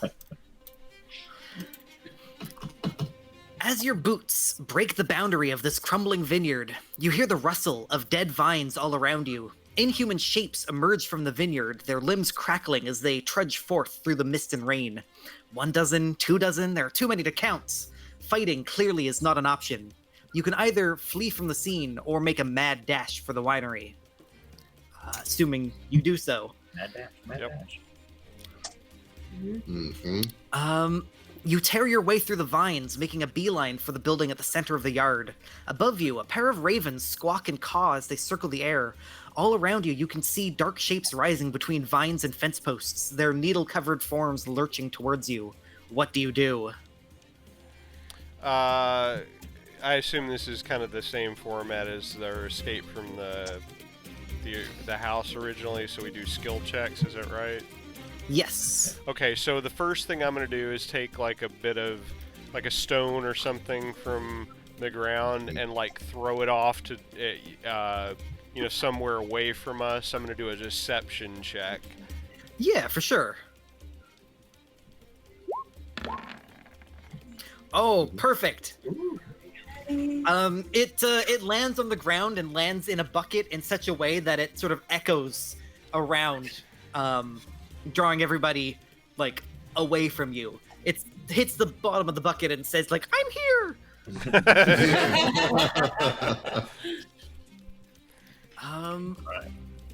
Yeah, you continue running through, getting one more success. The vines swallow you up, the shriveled grapes and yellowed leaves forming a dense forest around you. You dash towards the winery, but as you pass through an intersection of weaving ditches and fences, you see 2 groups of blights advancing on your position from either side. What do you do? I am going to cast Minor Illusion. Whoa. I'm going to cast tons of fire coming up out of the vineyard, and make them seem like they're going to catch on fire if they stay where they Yeah. are. I would like you to make either a deception, intimidation, or arcana check. Okay. And you'll have advantage because of the cantrip. Oh yeah, I'm going to do something. Oh. Wow. 8 is not enough. You see these creatures don't really have eyes, Can I do- per se. Can I do luck? Yes, for sure. Okay. So Nice timing for luck. should Just click it deception again. again. Much Perfect. So at first you think they're not going to react to this, and then you realize they don't have eyes. They sense through feeling. So your 24 means you probably change the effect of Minor Illusion to feel like heat. And with that, they definitely step back a few paces and seem quite scared at this. You guys are halfway there. Yeah. You guys need one more skill check. What's the next encounter we run into? Nothing in particular. Oh. But Try and sneak when we get some- into the building. We don't have to sink it. Right? I could attempt a survival check to. yeah, to find a Yeah. path, sure. Oh yeah, 23. Why are you so good at that? You notice there are some paths that look like they have patrols, and you find the paths that have sort of the middlest patrol route, so they would be the furthest away. You get yourself all the way to the edge of the winery, but you've passed through the winery, but must make yourself safely inside. You see some stables, a loading dock, a workshop, the sort of a door in the front that has the word workshop above it, and a fitter knows of the back entrance. I was about to say, I will go for the back entrance. This way. Give me 1 sec. I follow the goblin. Yes. So the you guys have been quite good at sneaking through this, but going around the back, I'd like someone to make me either a stealth check or a dex save. Sounds like a Rhivan job. Or it could be Zeros or anything. I can give somebody advantage, or give somebody a D8, I should say. Does anybody have? Sneaky, sneaky. Oh, Alright. these are sticky. And fudge buckets. Yeah, you notice that the grass and vines all around the back are exceptionally dry and rusty, dry and dead. They look like they would be very loud if you tried to push through them. So you take the long way around and get to the very back of the house. One sec.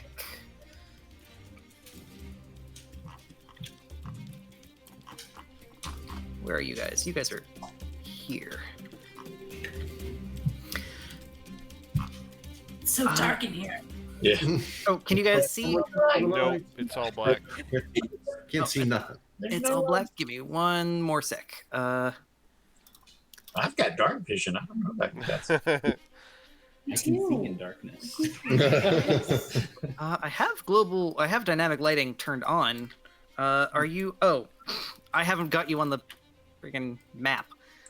That would help. That would do it. There we go.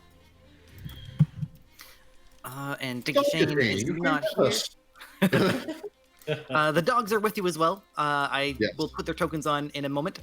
Rusty's also not with you. So you get to this back entrance. You find that the door is barred. Barred how? Can we tell? When you try and open the door, it only opens about an inch, and then it hits something wooden, and you hear the sound of wood on metal. All right, I will try to fish through thieves' tools to try to unbar it. First check with for traps, and I will get Corvus to assist me. Sure. Make me an investigation check. Yep. You see no traps. Come. Let's see. Thieves' tools. Bitter, should this be locked? Oh, jeez. Usually. You try and jam it in, but your tools just aren't long enough to actually lift the piece of wood out of the sort of barred position. So how much of a gap is there when try to? I would say 2 inches. Okay, enough for a mouse then. Yes. I will wild shape into a mouse. Perfect. Yes. And sneak through there. As you enter in, you see that the room is empty. There is sort of the glass blowing room that you've seen before, and there is a bar on the door. Okay, I will unwild shape and take the bar off. You take the bar off, and as you open the door for everyone else to come in, you notice that far to the sort of east of this building, you've been spotted. More and more blights are advancing on your position. In, hurry! Goosey, in. As you run into this dirty glassblower's workshop, you see wine bottles, wine blowing tools around, a wooden rack full of freshly blown glass bottles, and there's also a staircase. I'm gonna start putting the bottles in the bag of holding. Good idea. We might need those later. And there's a staircase leading down and another barred door. This time the bar is on your side. I will rebar the door we just came in immediately. All right. Give me 1 second. There is a thing for that. Barricade. I'd like you to actually make me an athletics check. Okay. As the sort of bar came out, you realize that the thing is quite loose. Sort of the metal part that is nailed into the door is quite loose. But you find a way to jam the wood in such a way that it stays shut. And Right. with the door barricaded, you realize you are safe.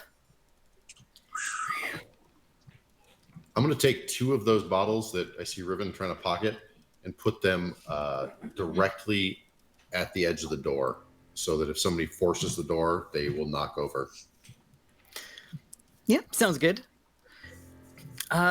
Corvus, now that you're inside and things have calmed down a little, through the door to your north, you hear the sounds of people muttering under their breath, as well as heavy footsteps. Not footsteps so much as like the sounds of wet plants slapping on the ground. Oh.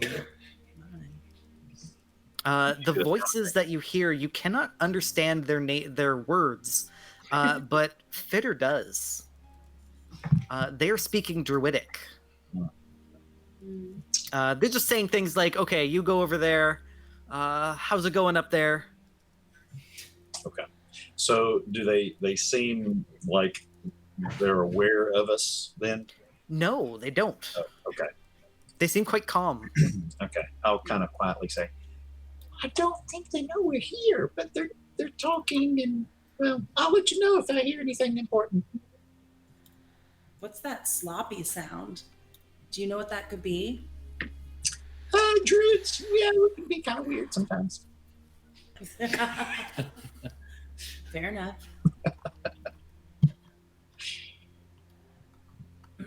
So, and we hear it through the door, not downstairs, or both. Downstairs through the door. Or sorry, not down these stairs. No. North. Okay. Yeah, you hear it north. I was just going to ask Fitter, does he know the layout of the house, or is he familiar with the house at all? I'd say fairly familiar. You know that there's one big room to the north, and then there's a bunch of sort of bedrooms upstairs. Okay. As for what's downstairs, you're not sure. You're right. Okay. There you go. Yeah, what would you guys like to do? I feel like we should check out downstairs first, just to clear it out so nothing can come up behind us. But that's just me. I can't make... Oh, there is a door in front of Corvus. Okay. Sorry, my ball chiming. I'm going to hand Elphaba a jar of alchemist fire and sort of quietly say, if anything goes sideways, burn it. Thank you. Should come in handy. Hopefully we won't need to use it. My preference is to kill all the things anyway. I'm aware of that. Find my alchemist fire and this whole long list of stuff. Yeah, well, So, yeah. we've been learning from someone, so. Does someone want to listen at the downstairs? The stairs go down to a small little hallway with one door, also going north. Yeah, I'll just go down there and just kind of listen at that one. Yeah, And I I- would like you to make me a stealth check. Can do. I'm also going to say the last time I went down a set of stairs, I was met by lots of skeletons. Tread wisely. Okay. We took Now I'm care nervous. we took care of those. Thank you. So thankful for it. So you walk down the stairs that are covered in thick moss. At the foot of the steps is a landing with a arched wooden door set into the north wall. As you listen at it, you hear some sounds of rustling inside, like rustling trees, and the voice of someone muttering to themselves. Can I tell what language it is? Probably Druidic as well. But I only hear the one voice. That's right. Okay. I'm just going to sneak back up, and I think there's also someone downstairs, but I can't tell what he's saying. Is Fitter close enough that he could hear? Yes. But not a good enough perception check to actually make out what he's saying. Okay.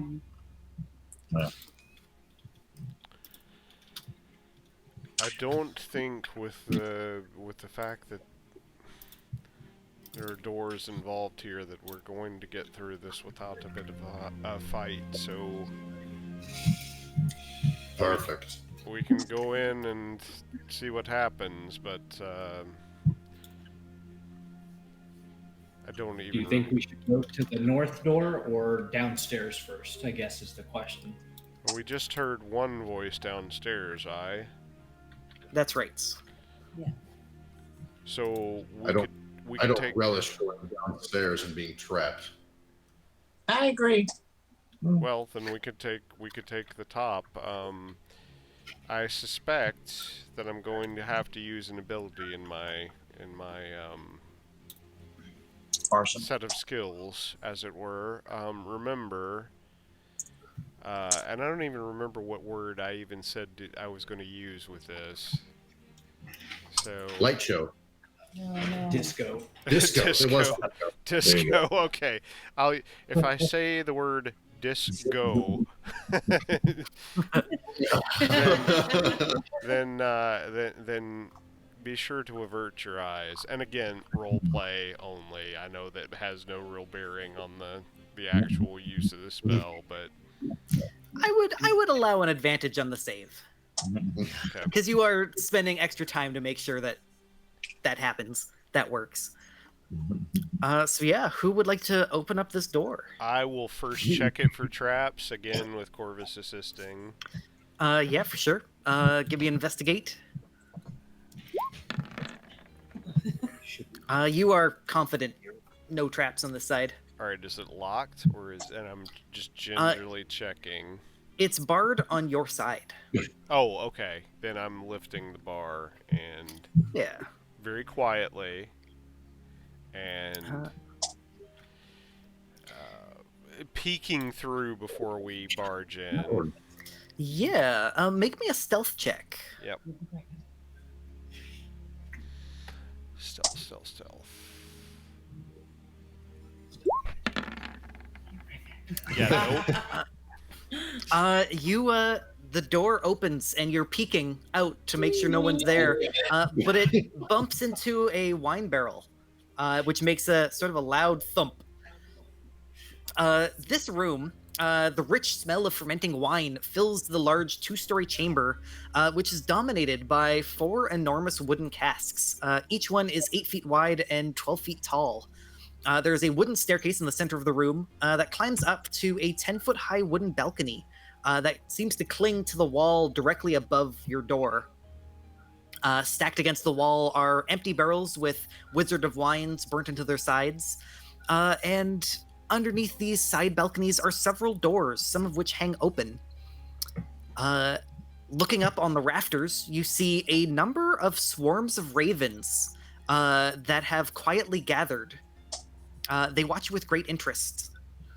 What you also notice is above one of the casks is a wild-looking figure hunched over, pouring a flask of thick liquid into the cask. She wears a gown made of animal skins and a headdress with goat horns, and her hair is long and unkempt. And you see something skittering across the floor, a tiny creature made of twigs. You also see creatures made of vines, and 3 other druids, which I will let you figure out the descriptions for yourself. They definitely notice you. All right. Yeah. As soon as I hear the door thunk, I would like to rush past Rhivan into the room. I've got a spell yeah, ready for sure. to go too. I will say you guys have a surprise round. They are surprised by you, and you guys were, poised and ready. Oh, crap.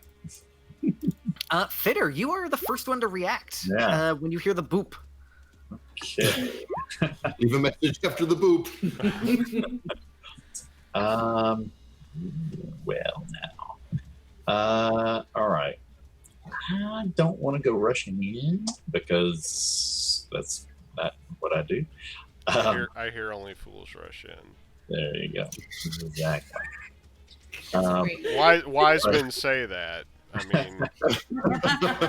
mean, what I will will do, though, to have it ready, is I am going to cast Healing Spirit and summon in a little spirit raccoon.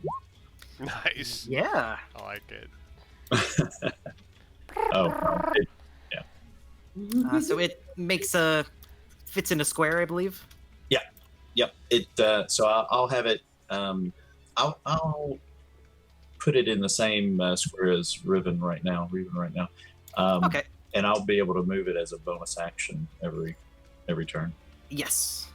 Okay. Was there anything else you want to do this turn? No. That would be it. All right, Zeros. I am going to cast Armor of Agathis on myself. Yeah, for sure. That is an action, I believe. Yes. All right. Anything else on your turn? No, that is all. All right, Elphaba, where you're standing, you can peek around the corner. So I'm going to move your token slightly so you can see what's around the corner. Okay. Oh boy. But I'm not in line of sight of the room. No, you're still in that space where you were, but you're able to see where this token is from. So you can get him to cast a spell anywhere in that room. Okay. Sorry. Just as a note, everything that has a little a wing with a number next to it is above you guys. Each number, multiply it by 5 to see how many feet they're up. So that stoic druid right to your left is 10 feet up on the balcony. Okay. Are druids undead? No. No. Okay. So I can... The shift. Okay, I'm gonna go ahead and cast Chromatic Orb, and I'm gonna use Acid. Yeah, for sure. Hold on 1 second. Who are you targeting? You could probably only see the crazed druid based on the casks in the way. Okay, let's do that.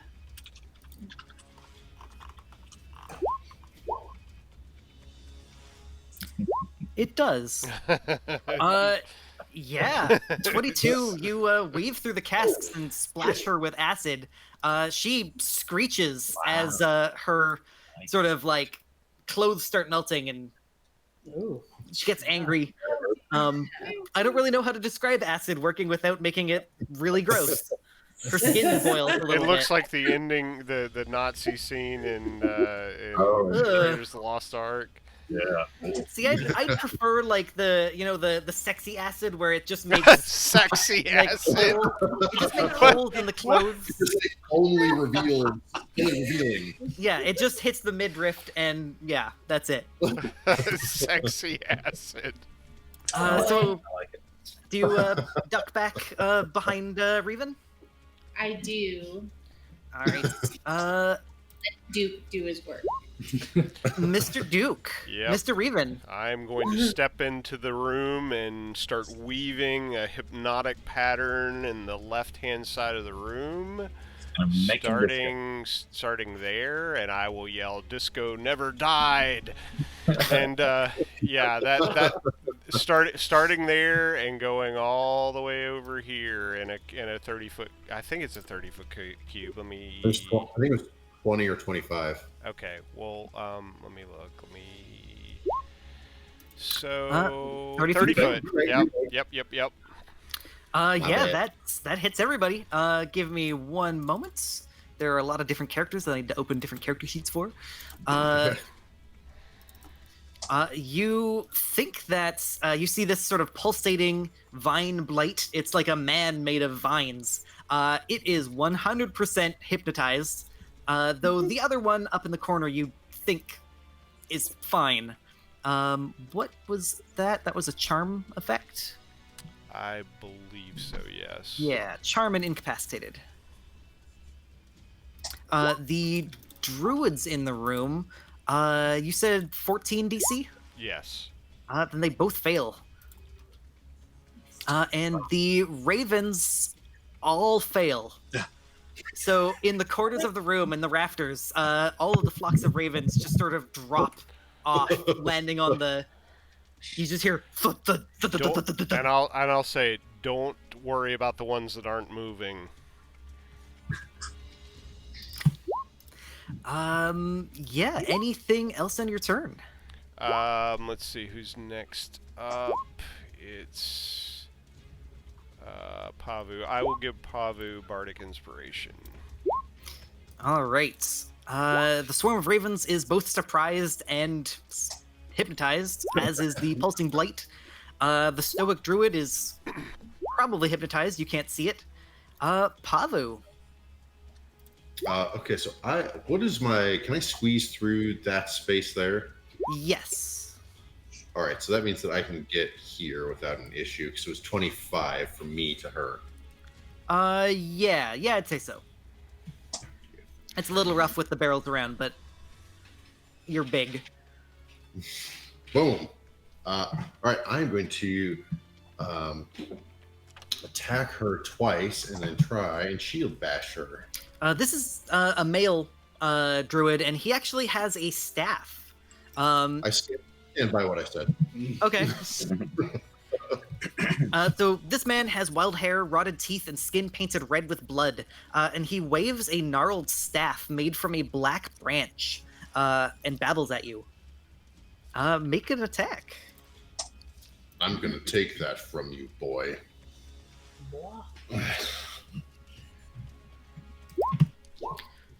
18 is absolutely enough. I'm going to use the Bardic Inspiration on that second one. All right. That succeeds. He is not that dodgy. 20 damage almost takes him out. And I'm going to then shield bash him.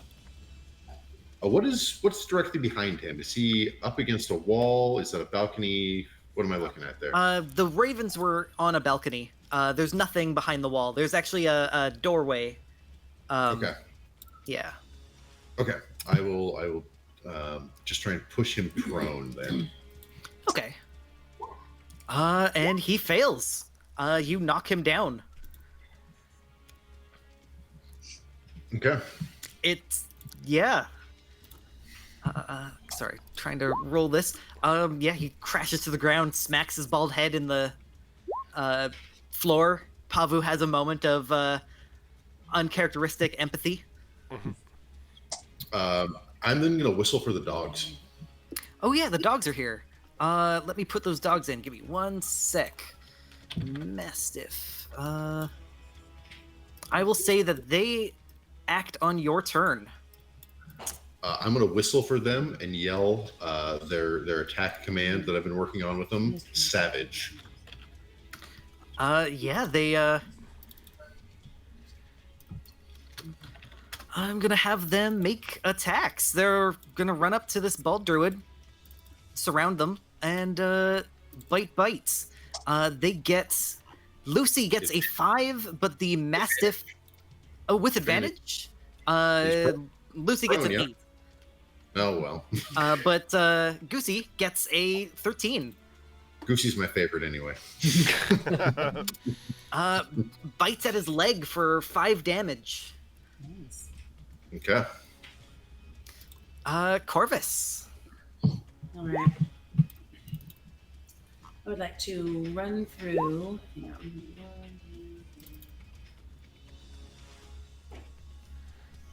We'll come over this way and punch little stoic druid in the face. She's up on the balcony. Wench. Okay.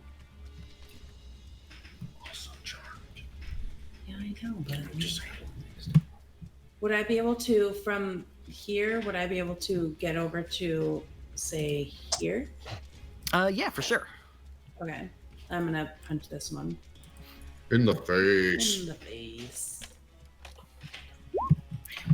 Yeah, 16. It's a tight squeeze with Paavu in the barrel there, but absolutely takes her out. Him out. He passes out. He gone. He gone. Goodbye. With your perception, you can also hear that there is some strange skittering inside this cask, which you think might be empty. All right, then. How tall are they? Can I like jump up on the edge and peek over? They're about 10 feet, and they have lids. But Although you nothing don't I know can- that they have lids, so Okay. I wouldn't suggest it. No, okay. I was gonna say I could crawl on top of it. I'll just hang out here for a second then. All right. Ravens, twigs, ravens. Crazed druid is surprised. Shifty blights. Did I miss someone? I don't think so. This swarm of ravens is going to. Did Xeris do something? Yeah. Okay, I missed it.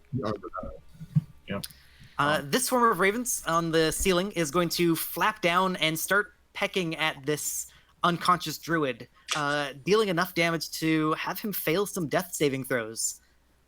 All right. Good birds. Hardcore. Fitter. When I see that, I'm gonna yell out, "Birds are friendly." I will. It's like Alfred Hitchcock film. I'm gonna. I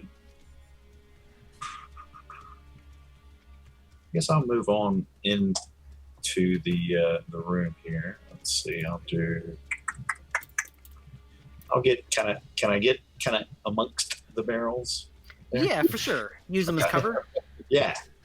And then it looks like all those to the left are mesmerized. Yes. This shifty blight is not, but there is a barrel between you and him. Right. Yeah. I will. I'm gonna ready my thorn whip cantrip, and if one of them starts to move like they're gonna be aggressive, I'm gonna thorn whip. Okay. Zeros. That's what I say. If I move out over here, is there any way I can see how to get up to the second floor? Only the stairs in front of you. Oh, these go up? Yes. Those are uppers. Oh, I thought it went down. The other ones are downers. Don't take them together. Okay, so I will go up. Okay. So like go around and come up. Yeah. Sorry, I'm confused as to the. Oh, okay, that way. Okay. And at this range, can I see the shifty blight and have a good vantage? Yes. Yeah. Okay. I will cast Eldritch Blast. Get them. Dead on. Slams into him and he slams into the wall. 9 damage. He does not look pleased, but he's also made of vines. Okay. That's all. That's all? Elphaba. Okay. Can I fit in between the barrel and the stairs? Yeah, for sure. Oh, come on. Here we go. Okay, so I'm gonna move here, and I'm gonna use firebolt on the crazed druid.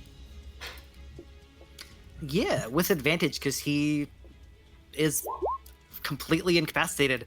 Yeah. You bear down this firebolt into his chest and knock him back like 4 feet. He is fully dead. Gotcha, bitch. Anything else on your turn?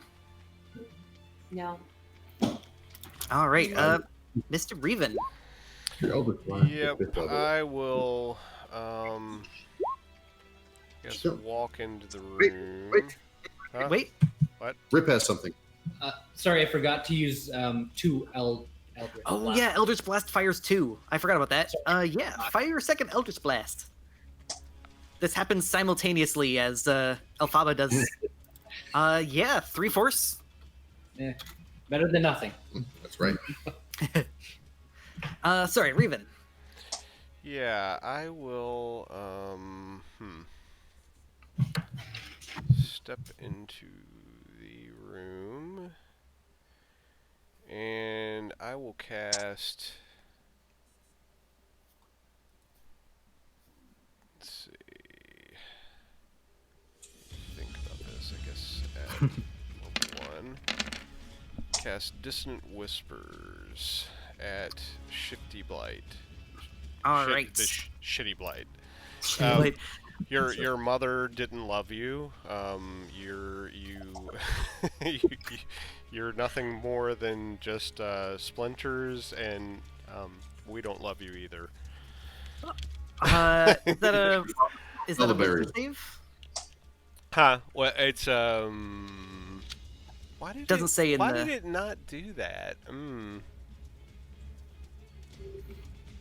Is there a way I can get that? You whisper a discordant melody that only one creature of your choice within range can hear. Let me make sure it actually has range, because I guess that's important. It's got 60 feet range. You're good in range. Racking it with terrible pain, the target must make a wisdom saving throw. On a failed save, it takes 3d6 psychic damage and must immediately use its reaction, if available, to move as far as its speed allows away from you.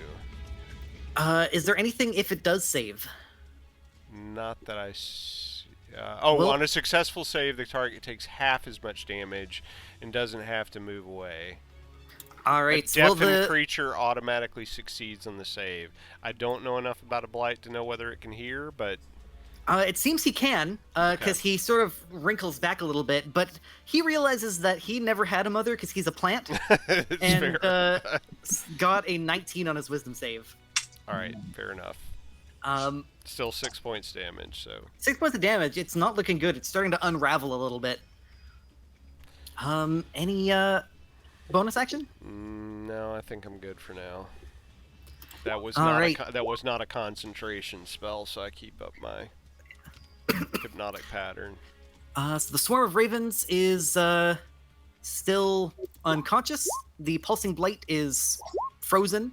The stoic druid is also frozen. Paavu. I'll just kind of lean up against the frozen druid. Hey, how's it going? She's above you, 10 feet above you. Oh, well, okay, darn it. That would have been fun. I will use my move to walk up there. Okay, with Zeros, like about there. Yeah. Does she have anything on her? Oh, I'm you not. Still, I'm you wouldn't be able to get that far. Okay. Paavu. Yes, Paavu was wishing he had 5 more feet of movement at present. Let me see. Can I get past these guys up the stairs? Allies have difficult terrain. I have Barovian boots that let me ignore difficult terrain. It lets you ignore the wilderness difficult terrain. But Rhivan is so wild. You'd be able to go through Fitter because he's a druid. Fair enough. All right, so I've got 15, and that'd be 25. Okay, I can't get past them. Can't get to anybody good. I'm going to move to here. What about the one in the corner over here? The ravens? Oh, those are ravens. Okay, my bad. I'm going to move to there. My bad. Dropping my sword as I go. Okay. And I'm going to pull out my crossbow and fire at the shifty blight. All right, sounds good. It's a really shitty blight. I gotta find a crossbow though. I got a lot of weapons. That's part of the dissonant whispers. You are a really shitty blight. That's true. All the other blights dead on. All the other blights talk about you. I'm also. He is still up. Okay. Any bonus action? Can I bonus action drop the crossbow and pick my sword back up? As written, no, but I will say yes, because that's cool. Okay, I'll do that then. Corvus. Alrighty. I am going to run up the stairs here. Yeah, you've got the monk speed, so you can get right up to the stoic druid. Just a little slap in the face. See what happens. Yeah, you punch her dead on. 9 bludgeoning. And then I'm going to go ahead and spend a key point to do 2 more attacks. Didn't even let me pickpocket her before. I think you get 2 unarmed strikes just for free. And then you can make key point 2 for 2 more. Yeah, 7 puts her to bloodied. Nice. And then dose pass, right? That succeeds. She is almost dead. We're just going to send her to her maker. Wow. Yeah, you finish her off. She collapses. Fist of Fury. Just like She collapses, and you notice that she has a leather canteen that is filled with this sort of dripping, poisonous-looking goo. That's when it drops to the floor, it starts burning a little hole in the wooden floor below you. You also notice there is a little bit of this same burn around the edge of the wine cask. This bitch. I think it's tainted, guys. Let's not sample it today. So that was your action bonus and everything. This swarm is going to fly and peck at this swarm, the druids you just knocked out, and finish him off. Inside that cask that you had... Oh, before I do that, Lucy and Goosey, go on your turn. Paavu? I'm going to attempt to lure them back out of the room. All right, make me a handle animals. Or animal handling. Yeah. Because they're not actually... Right. I'm working with them. I've been working with them. I'd say a 13 is enough that they'll, start heading that way.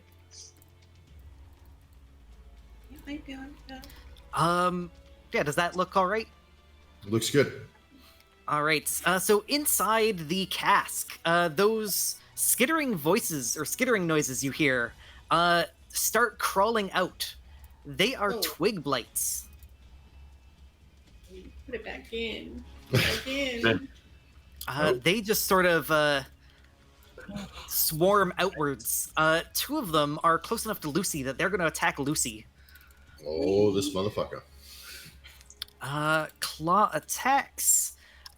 Lucy has a 12 AC. The first attack is a 7. She easily dodges away. The second one is a 21, dealing 5 damage. Oh! Uh-oh. Lucy falls unconscious. You said you liked Goosey better anyway, so... Paavu was very, very angry. The Shifty Blight speaks and says, "We will continue to take over." And then crawls, sort of slimes over the ledge of this and lands on the ground next to the Pulsing Blight and sort of shakes him and says, "Wake up, brother." I believe it just takes an action to wake someone up out of this spell. Yeah, and I'm not sure, but probably. You're dead as dog shit. Oh, if it takes any damage or if somebody else uses an action to shake the creature out of its stupor, yes. Yeah, the Shitty Blight definitely wakes up the Pulsing Blight. The swarm of ravens here is going to flock over by this Twig Blight and make a bunch of attacks against it and miss, unfortunately. The Twig Blight is dodgier, or the ravens can roll a 2. Fitter, a dog fell unconscious at your feet. As a bonus action, I will move my Your healing spirit? over onto Lucy. Yeah, Lucy. So, Yeah, absolutely. So at the beginning of Lucy's turn, it will heal. That's my goblin. I imagine it's like a raccoon spirit that just kind of It is raccoon spirit. runs over and hovers. Starts licking on Lucy's Aw. on her face. And then I am going to cast Ice Knife on the far Twig Blight. Yeah, for sure. Okay. So that is an attack roll for first, and then the dexterity save for everything around it. Yes. What is your DC? 14. 14. All of them fail. Ooh. So they all take 2d6 cold damage. All of them die. Ha! Wanted to kill him so badly. Yeah, you shoot your knife. It explodes in the flurry of sparks, and they're all motionless at the end. All right. Your stock is rising, goblin. Anything else? That is it. That's all. All right, Zeros. I will move right over here and attack the blight in front of Paavu. Okay. Yeah, through Paavu, you 10 slash. You get 2, right? And I'll attack again. 13 doesn't hit. Sort of slides through. And then I'll use my bonus action to attack with the back end.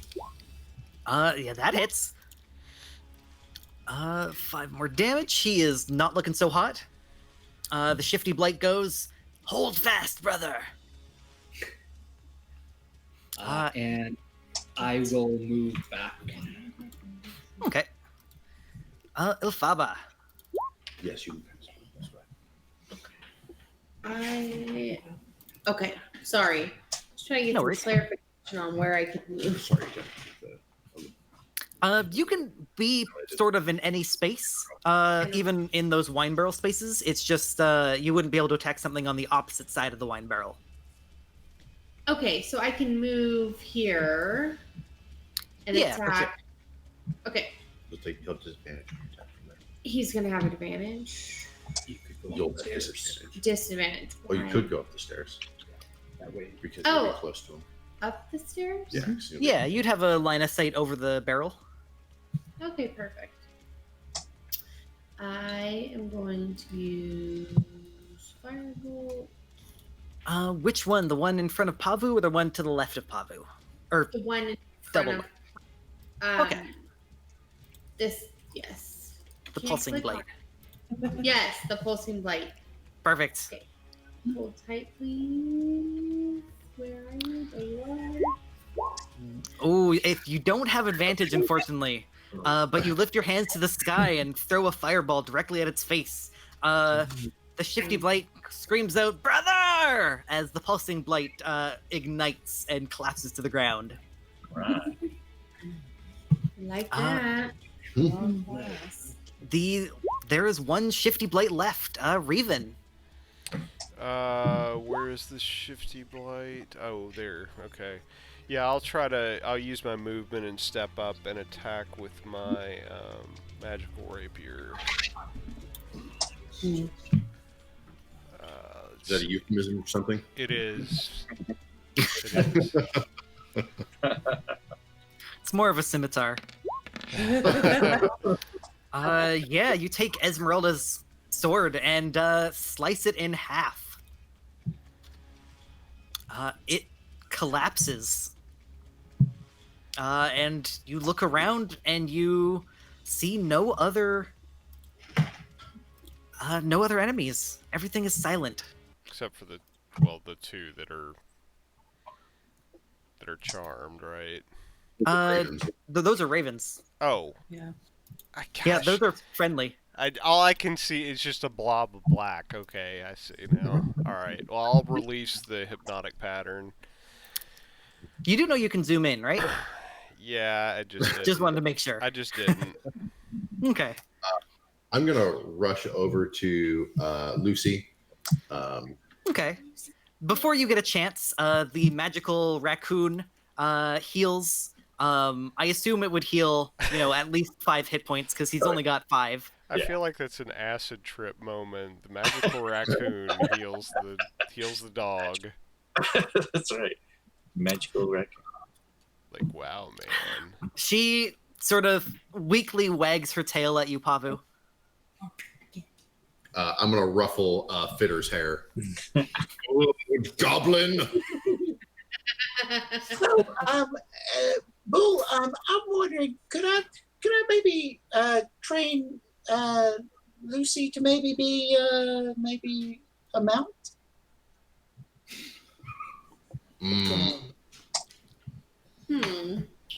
Was We'll talk about it.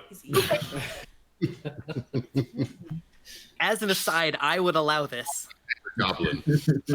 I'm going through the pockets of the druids. Yeah, the druids don't have too much. They do have some like shiny trinkets. They didn't get a chance to cast any spells, but they all seem to have this little pouch. It's more like scraps of cloth wrapped around something. You unravel it, and it's sticks, grass, strings of meat, and some kind of animal's heart. If you do show that to Fitter? Yeah. I do, yeah. Okay. I was going to see if I recognize it. Yes, Fitter, you recognize it as the equivalent of an unholy symbol for a druid. Got it. Okay. They're nice. Yeah, they're no good. Well, we've got another one downstairs in the basement doing God knows what, so we should go take care of that one. There are 2 other things you find. There is the canteen that has the strange acid in it. Okay, well, I'm gonna take that one, put it in the bag of holding. And I'd like to look at yeah, the bald guy had a staff, which now that it's lying on the ground is smoking slightly. I'll pick it up. As you pick it up, it has this really gross, weird, abrasive, spongy texture. It's like you're picking up and squeezing a Mr. Clean Magic Erase. Oh. But it is wood, and it prickles into your skin. It looks something like this. Give me one moment.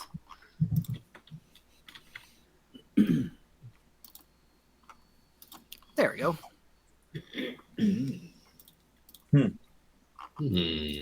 Is it really taped together like that? It is.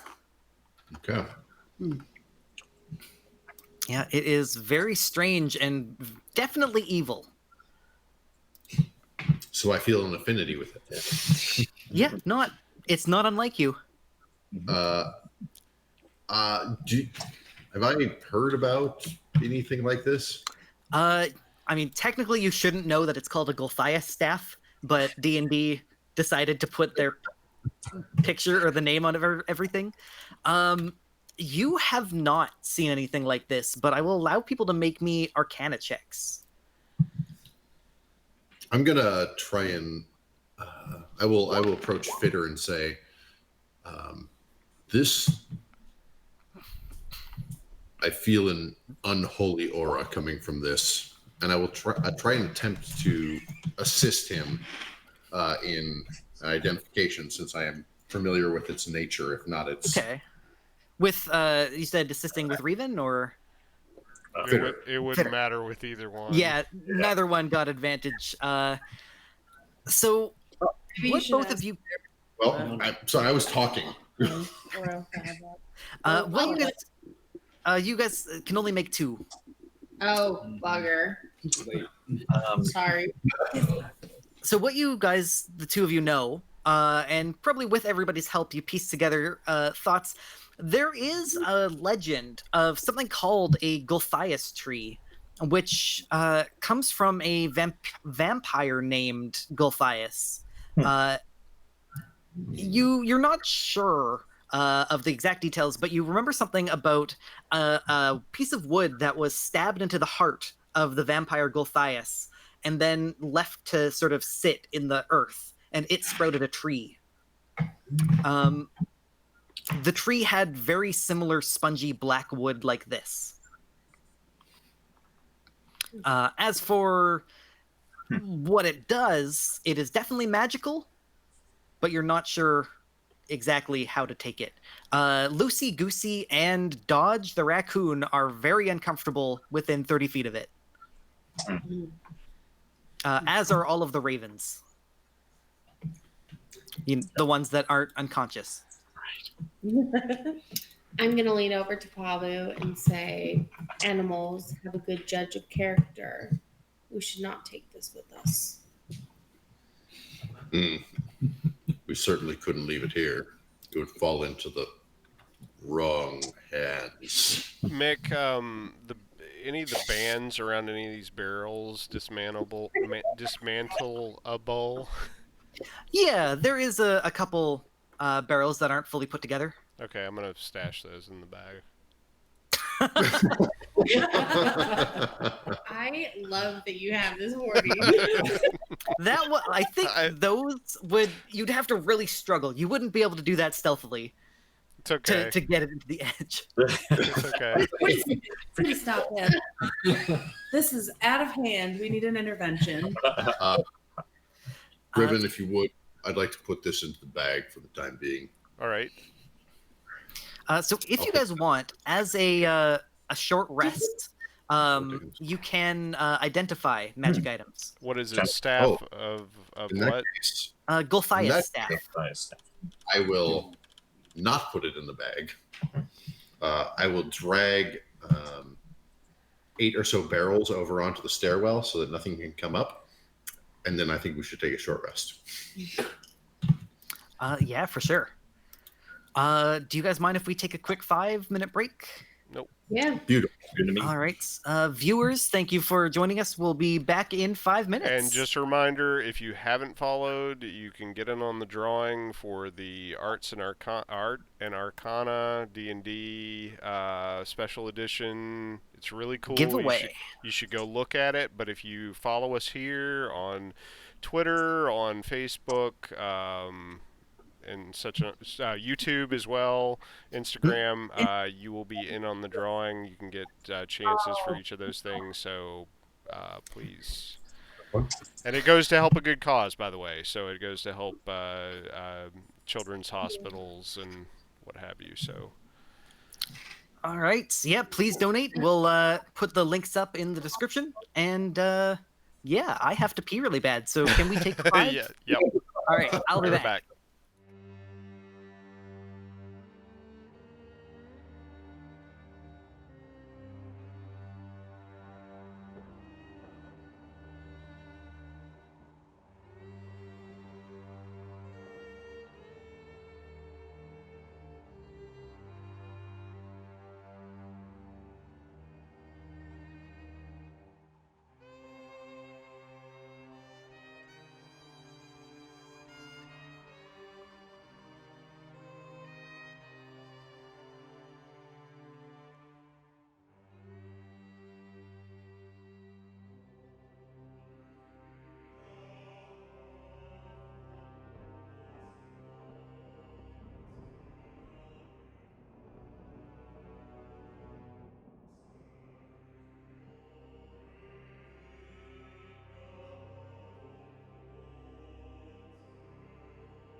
What was that all about?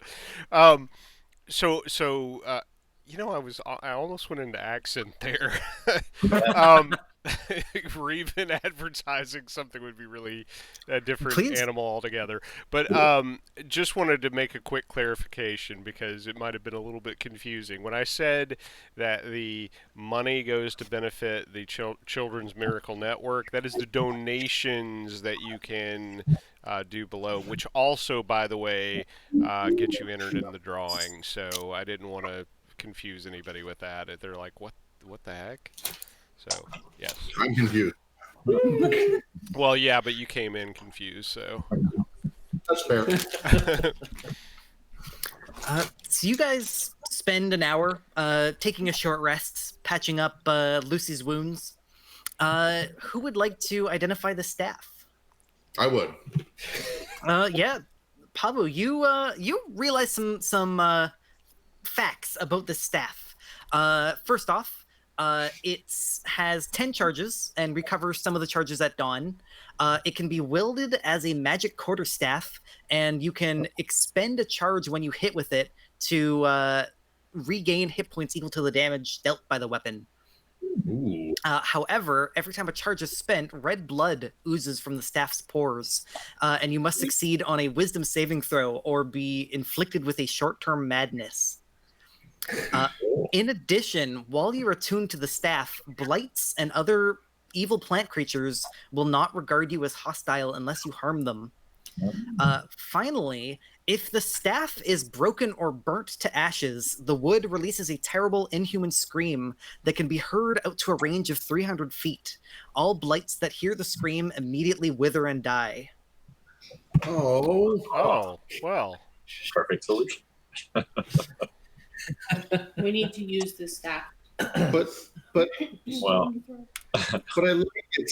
We decide to keep it. well, I hate to say, but we probably didn't find that out. He did. So. Yeah, Paavu, do you want to tell everybody this, or? I'm gonna ruminate on it for a little while. Paavu got an hour after 30 seconds, so Well, shall we go downstairs and take care of the basement dwelling druid? is there anything else up above us, or is it just the doors that are leading out of this room? No, there are a couple other rooms upstairs. If you guys would like to explore them, I can give you a quick rundown. Sure. Yeah, so upstairs seems to be a living area for a small family. There's children's rooms, a master bedroom for adults. You find a strange machine that you sort of figure out is a printing press that they make wine labels out of. However, upstairs you don't really find anything of interest. What about of value? Of value, there are quite a few like silverware, trinkets, toys. In the bag. Uh-huh. Okay. Yeah, upstairs you clear out. Nothing that seems, unfortunately, of value. Do you want to head down the stairs? There's some rooms off the main floor here. There's just a barrel making room and a small loading dock. Totally done. Okay. I guess downstairs. As you go down the stairs, there is a single druid down there. I'm not even going to have you fight him because a single druid has no hit points. All the single druids. I assume you guys are easily able to dispatch this druid. Downstairs is quite dark, and it seems to be a wine cellar. On this side, there is a bunch of wine bottles filling up racks. But on the opposite side of the hallway, there is empty racks. And as you cross this area to sort of investigate the two sides of the room, Corvus, you notice a secret door in this sort of 5-foot wall that is very cold to the touch. Something weird over here, guys. You should come check it out. Does Corvus have 2 wings behind his back? Oh, sorry. That was the. All right. Yeah. Checking for traps with Corvus's assistance. Yeah, make me another investigation. You're pretty sure there's nothing of danger around this. All right. Oh, no. Checking to see if there's a lock associated with it. No. All right. No lock. It can just be pushed open. Push it open. Yeah, as you push this open, it reveals a freezing cold passageway that leads pretty far down into a cave. You're greeted by a blast of cold air, and the dark tunnel stretches for 15 feet, ending at an archway, beyond which lies a shallow cave. Interesting. It is pitch black back there, though. Drift globe. Okay, drift globe. Yep, it seems to have a strange brownish mold covering the walls and floor. Can I take a look at the mold to see if it's natural, unnatural? Yeah, make me a nature check. Okay. 11 is enough to know that brown mold is it is natural. It feeds on warmth and draws heat from anything around it. The temperature within it is always frigid, and if you bring fire around it, it will expand. Though the rates, you're not sure. Okay. Okay. I will let everyone know that. Is it harmful then? Is it going to be a problem if we walk past it? You're not sure. Just don't shoot any fireballs at it. Was it going to detect body heat? Who would do that?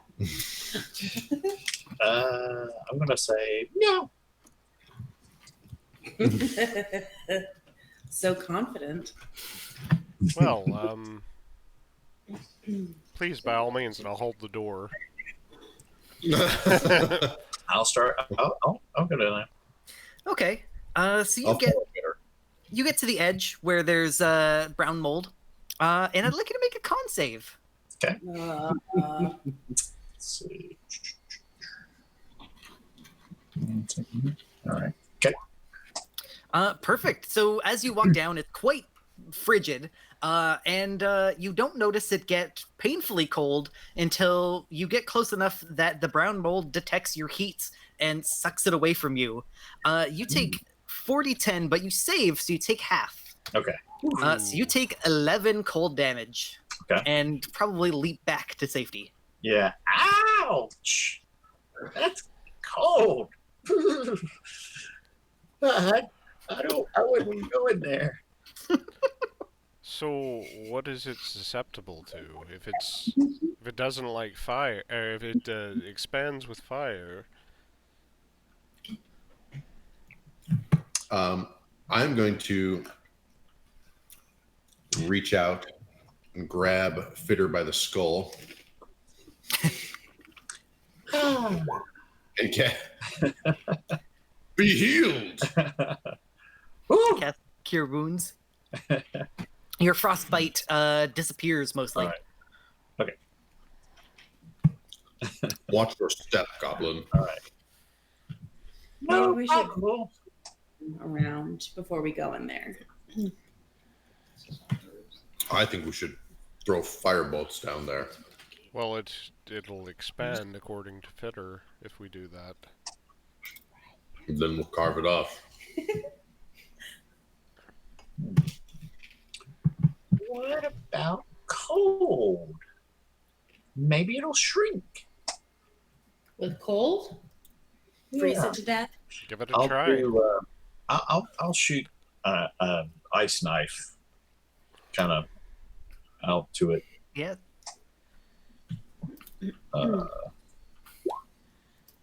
Like there-ish.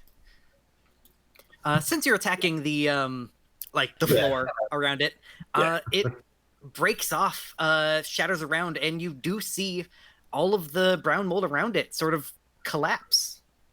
It sort of fizzles out, turns into like black dust. Okay. How much? I mean, I know the ice knife kind of shatters and goes around. Is it enough for like a square? I would say the whole area of the Okay. thing. Okay. Right. Wonderful. There we Yeah, go. so you think you can at least enter this area of the room? Thank you. All right, head in. And I'm gonna be looking like all around, seeing if there's anything above, anything on the walls, whatever. I'm As going to tell you the dogs to stay at the mouth of the secret cave. they don't want to go in there. It's too cold for them.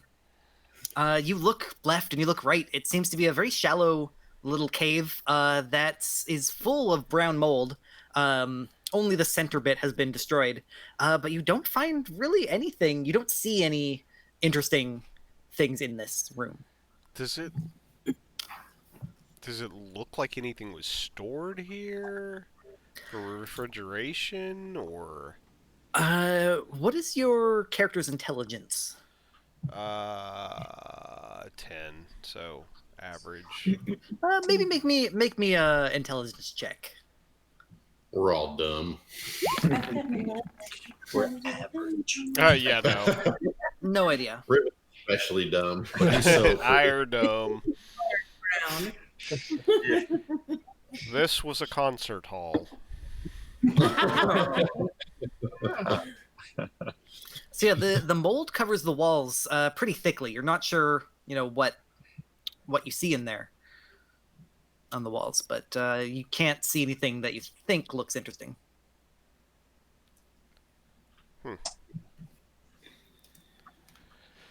Well, Can we tell with how much light we have how far down they extend each way?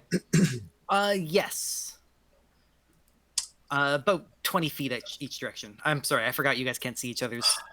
So, mold is is it technically a plant? I think mold is technically like a bacteria. it's in a whole different kingdom. Yeah. That's right. Okay.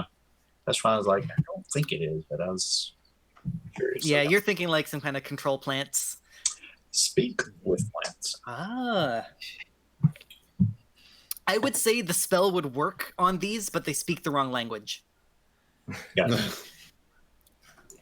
It's like trying to communicate to someone in like Chinese. So yeah, unless you guys have more cold, you're not sure what else to do here. Oh. Cold. Cold. I can cast Dramatic Orb with cold. Is it like an Yeah. AoE effect? Is it? Like that. what are we going to do about the blights on the outside? That's more than I think we're going to be able to clear out easily. I may have a solution for that, but I need to ruminate on it. Let's continue exploring the facility. You think that you've found everything you can. Wasn't there another? There's So, more stairs down. Wasn't there? No, you're Overhearing. downstairs. Sorry, Okay. Alphaba? That's okay. I hear Paavu say that he's ruminating on it, and I go up to Rhivan and say, Rhivan, I've Hi. noticed that you and Paavu have a bit of a different relationship than the rest of us have. I've noticed that you're kind of his like guiding light. Whenever he's trying to step in and be kind of aggressive, you step in and try and fix things. You think you can kind of get some information on what he might have in mind to help with our little problem outside of here? Maybe kind of talk to him about stop stewing on this.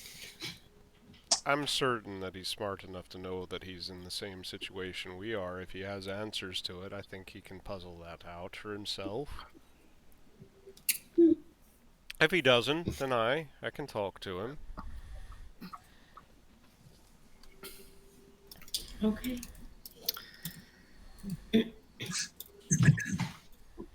So yeah, you look around the rest of the winery, and you think you've sort of found everything.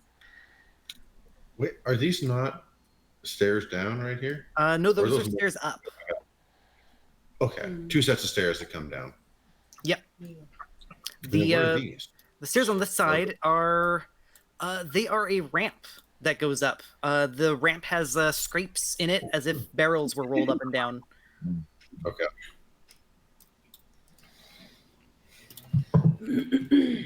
Well, we should go upstairs.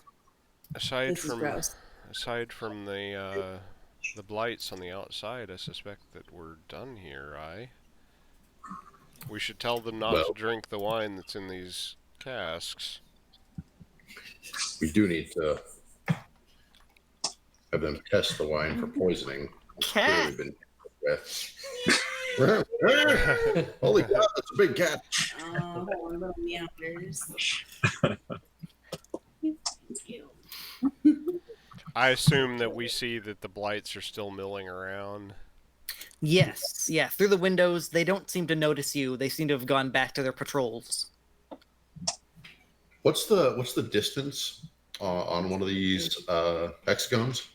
The hexagons are a little bit deceptive. They say a quarter mile, but then in the text it says that the entirety of this winery is about 200 feet in either direction.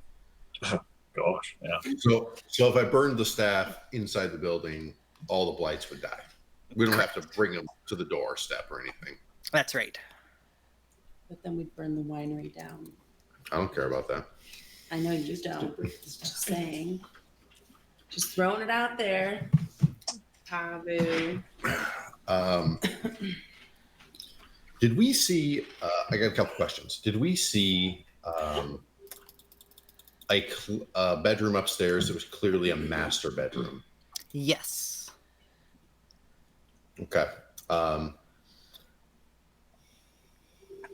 Paavu's gonna go mark his territory, isn't he? No. Something far worse than that. I'm going to say to the rest of the party, I need a moment to think about something. Give me a moment, and I'm going to go upstairs. I'm going to go back to the master bedroom. Okay. And I'm going to try and use some of the poison that I have in a vial to make a poison needle and put it into the bed in the master bedroom. Oh. Make me a sleight of hand check. Did anyone follow me? Yeah, I did, because you didn't give me a chance to let you. Oh. Well, I'm not going to do this while another party member is present. No, I didn't follow you that you know of. Make a stealth check. Can do. Ooh. Oh wow! Yeah, Invisible. Who's Corvus again? I get a perception check, right? Yeah. Yeah, you cannot succeed on this perception check. You cannot get 26. All right, I'm going to go into the bedroom and close the door. Okay. Through the door. I imagine- So, Corvus, you're on the ceiling in the rafters. Thanks, Spider-Man. Just like grudge. Katie. Yeah. All right. Well, not knowing she's there, I'm gonna proceed with what I just said. All right, make me a sleight of hand check. This should go well. It always does. Nice. You do not poison yourself with this. That's good. Well, Yeah, that and you're one able on to. the other side of it kind of suggested that might have been in the cards for you. Yeah, the poison kind of comes out a little too fast, but you're able to stop it from splashing on you. You place it on the needle. It sizzles a bit, but then calms down. And yeah, do you want to place it up in the bed? into the bed sheets in such a way that when someone gets in, they should prick them. Yeah, it's kind of like a hay style bed, so you think like it probably wouldn't even be noticed. Perfect. I'm then going to go back downstairs. This is definitely an evil act. So if I was going to do any kind of alignment thing, Paavu would be irrevocably evil now. Well, that's perfect. Well, Corvus saw it. Corvus, you saw the whole Did thing. she see me? I mean, I would say so. She saw me. Well, it's a what was the sleight of hand for? Well, A 26 stealth is godlike. Well, that's to be hidden, not to see what I'm doing. That's true. I would say even with a closed door, you'd be able to peek underneath. And your 17 sleight of hand, you would know he's doing something. Something untowards. And something to do with the bed.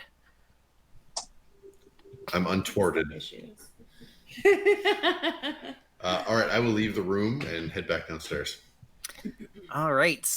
As you open the door, Corvus, are you nearby, or are you you're still stopped? No, I'm hiding. All right. Yeah. As Paavu opens the door and heads down the hallway, you're hiding behind the door, and as you walk past the door to follow Paavu some more, you notice the raven that was watching Paavu from the window the whole time. Damn birds. Point at the bird. They're everywhere. Thumbs up. All right, I will go back downstairs. I will toss the staff to Fitter and say, I don't catch it. "Oh, Does it break just like right there? It kind of squishes like a sponge. Okay. What did you do that for? if we burn this, all the blights in the vineyard will die." Oh, I like that. As an aside, you do know that there is a little glass blowing forge in the glass blower place. Okay. If you, Sorceress. I just mean if you don't want to set things on fire, that you I'm sure. if you don't want to set everything on fire. Right. Okay. I will use part of my blanket to pick it up. I don't want to touch it with my hands. Okay. And take it there. Understandably.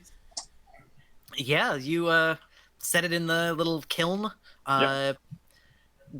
Someone has I'll fire use- spells. I'll use Druidcraft to light it.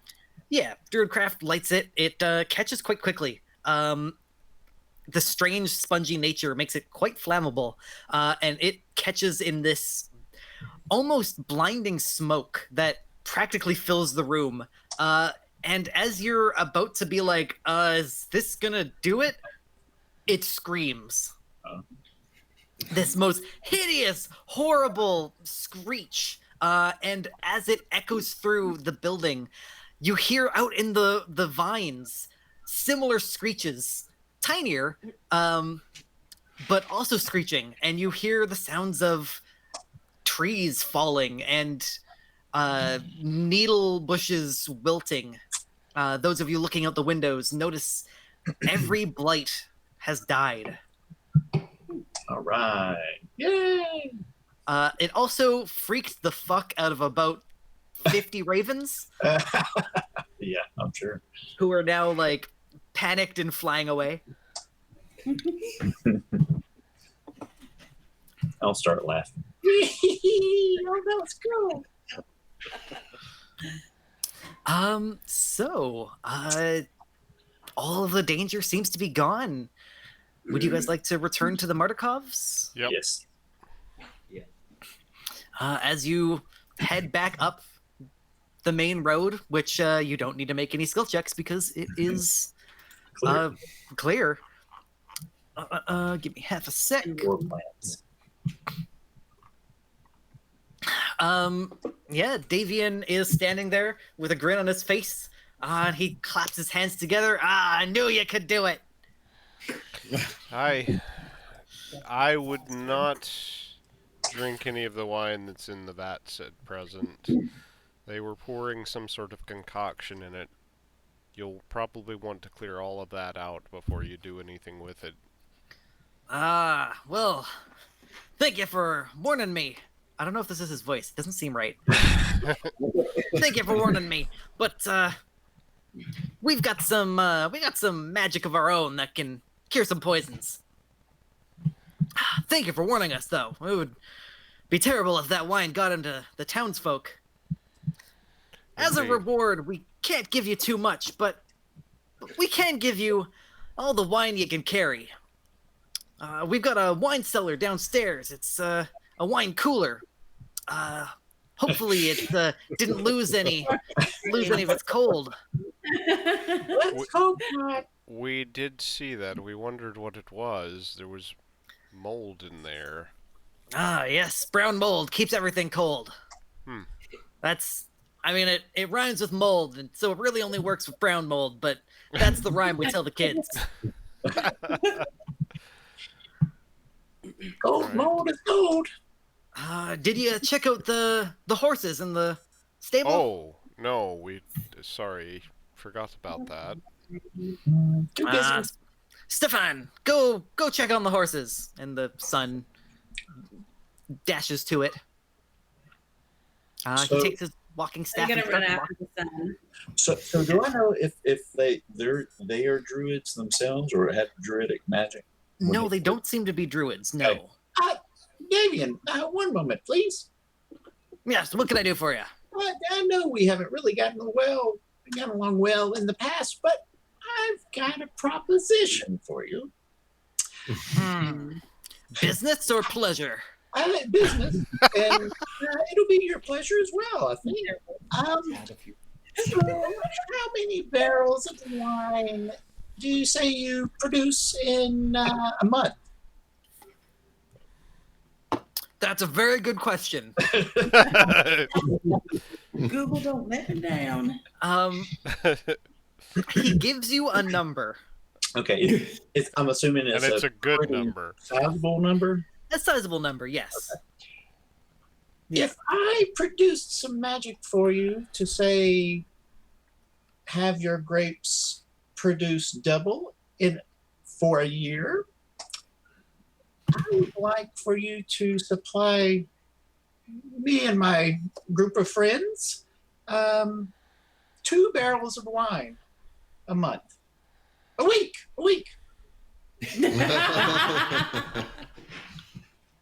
If you could do that, you can have all the wine you want. Oh, okay.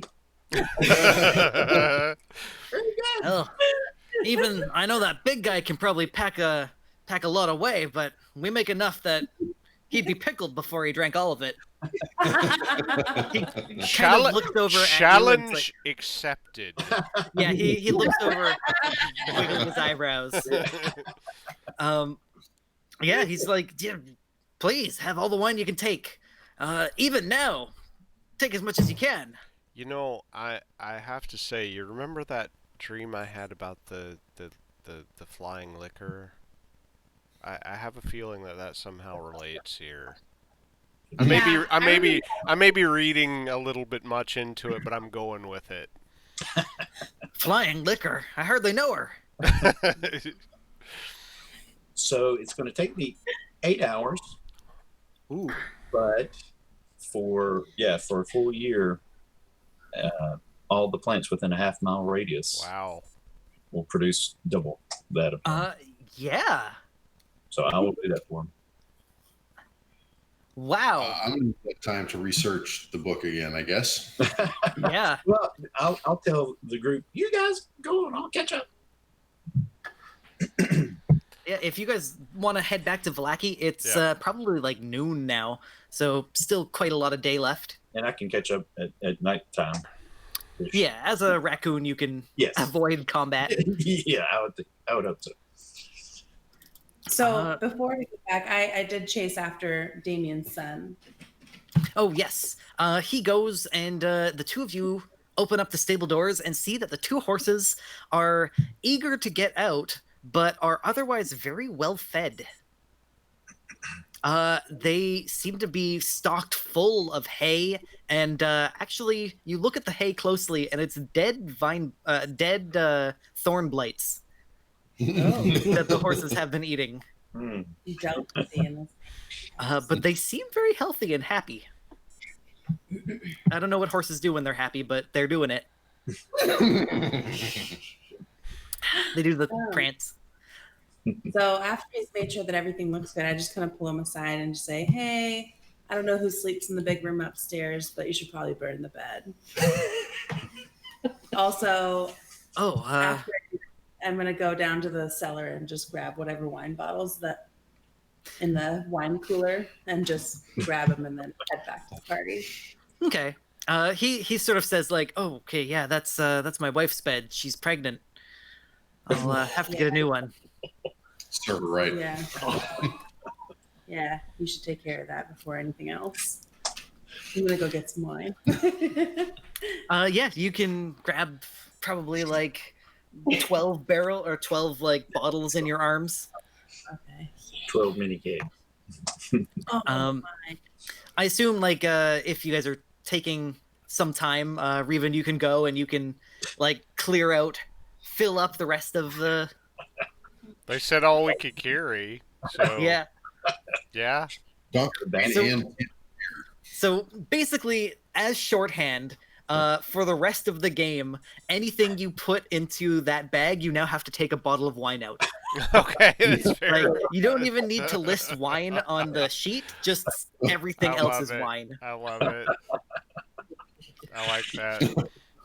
I like it. Actually, it could be loose too. You just take the keg and just pour it in.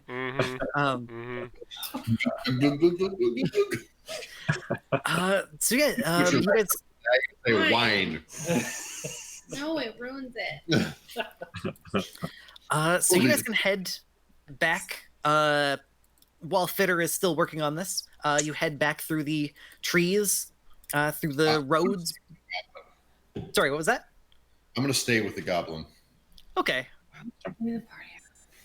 Yeah, it wasn't me this time.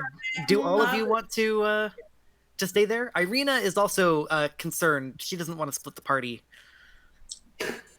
If more people are staying, I'll hang out.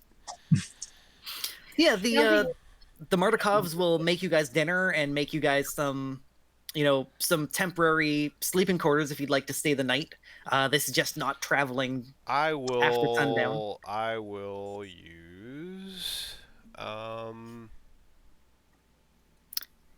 Tiny hut? enthralling performance. Oh. Ooh. Could have a little wine festival. So I can't get it to click for whatever reason. There we go. There we go. You perform. They must make a wisdom save. They all failed. It's a very unattractive family. So actually, it's only up to a number of people equal to your charisma modifier. Yep. So the but what is his Basically, name? all the adults, Davian and correct. Yeah, they're like, oh, please take my bed. My baby's not too big yet. I can sleep on the floor. We've got some cots in the back. Oh, I protest, but not too much. Yeah, please go lie down in it right now. If you go right in the center, it's perfect. Looks like it was just made. Never mind. He does know that the bed is bad. As you go up, the sun has actually started to unravel the hay, and it's like, oh, I'm sorry. I was told it was something was bad with it. I don't know. And he sort of takes the hay needle or the hay fork. Pitchfork. Pitchfork. And you hear just the slightest sound of metal on metal as he goes through. But otherwise, they get you dinner, they get you wine, they get you nice places to sleep. Little cots at least, so you're comfortable. And I get them to talking about family stuff and particularly anything interesting about the rest of the Mardikovs. Yeah, the Davians are like, Davian is like, oh yeah, well, since you guys helped us out so much, I feel like we can trust you. You see, I am the spy master of the Keepers of the Raven. Ah, interesting. Yeah, all us Mardikovs are Keepers of the Raven. Train the ravens. We get them to go out and keep watch for anything untowards. That's the word of the night. And it's very hard work keeping us secret from that asshole in that castle.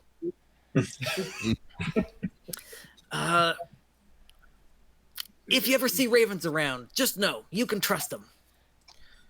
So much for the secret Danica gave me, but yeah, Danica and Erwin are they're part of it too. Erwin, that's that failure of a child. I see. by the way, are there we're- ravens around when he's saying this? Yes, yeah, absolutely. I'm gonna just look completely confused, like I'm completely perplexed that he's telling us this. Yeah, he's basically, now that you've enthralled him, he's basically just giving you his life story because he found someone nice to talk to. It's like Let me ask you after this. I like to cast Detect Magic just in case we missed anything. I'm almost even breaking the fourth wall and looking at the ravens, going, they nod in a very like, yep, we know. Get it. At some point, Fitter might speak with animals, and they're like, yeah, they can speak with us too. We know. Yeah. Yeah, so he says, yeah, the reason we're called the Wizard of Wines is long ago, a wizard actually made these 3 special gems. They made the wine grow. And when Strahd came and took over, they stayed fine. The gems kept the vines going. We keep watch over them, make sure that all the wine is safe, because it's the only thing that keeps people going these days. Well, my son, I don't even want to call him my son anymore. He was out with that harlot, Danica, and, well, they lost one. Rather, it was stolen. It was stolen by the witch that lives in Berez. Someday I want to get it back, but she's got these scarecrows, and man, those things freak me out. Me too. So are you? I mean, do you know like what relative influence each of these has? I mean, do you need all 3 then, or? Well, the 2 we've got, they're the weaker ones. They make the Red Dragon Crush and the I don't remember the other one. But yeah, that one that she took, that's the good one. That's the one that makes the Purple Grape Mash. Yeah, that stuff. Can it be used for anything other than making wine? Some of my ancestors tried. They had a couple good wizards with them, but seems like the wizard that made it just made it for wine. We got it working for a while as a magic orb, but all of the firebolts came out as wine. It was really weird because they grow grapes. Like, Sweet smell. you can do other things with grapes. So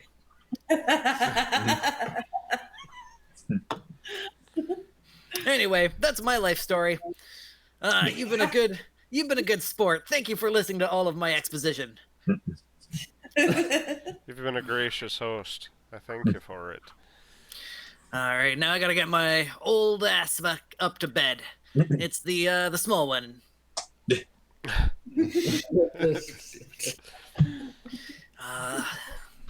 I used to live in that master bedroom back when Veronica was alive. Let me tell you about Veronica. Did I detect any magic? She had boobs that don't quit. Yes.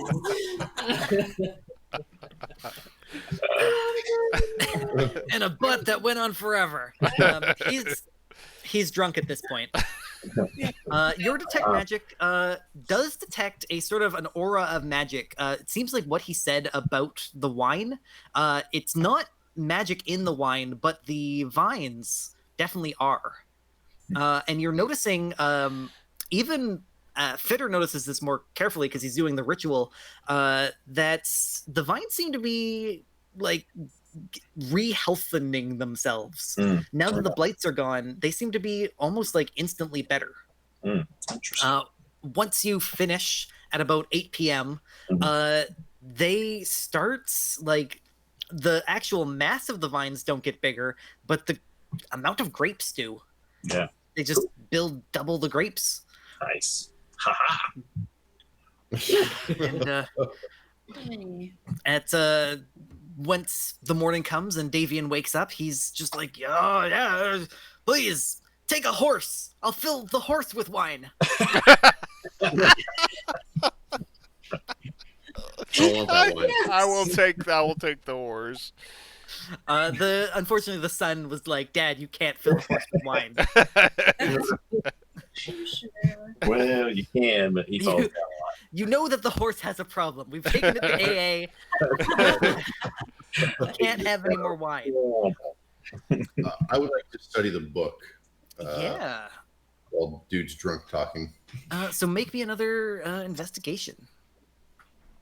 Duke Rhivan, if you would. I'm going to retire.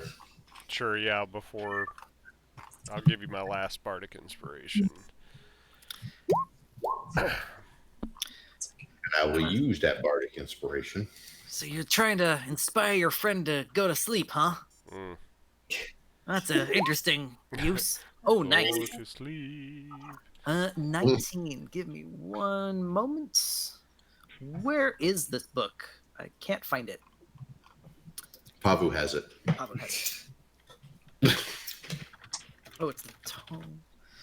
So 15 lets you know that 19. Sorry, yeah.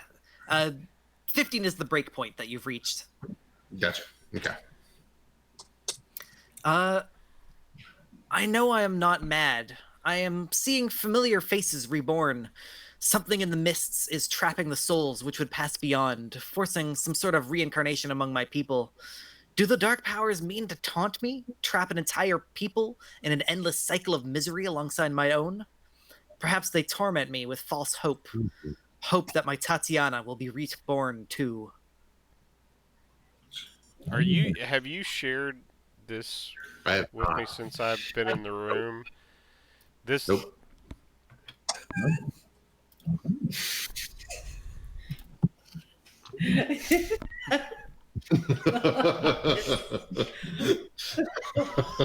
Lock it up, Sean. Sorry, I was not looking at the cameras. What's going on? It's really hard when four of us are together. Sean's struggling with character knowledge versus player knowledge right now. No, I know you haven't shared, and I know you've been studying the book. I do know that much.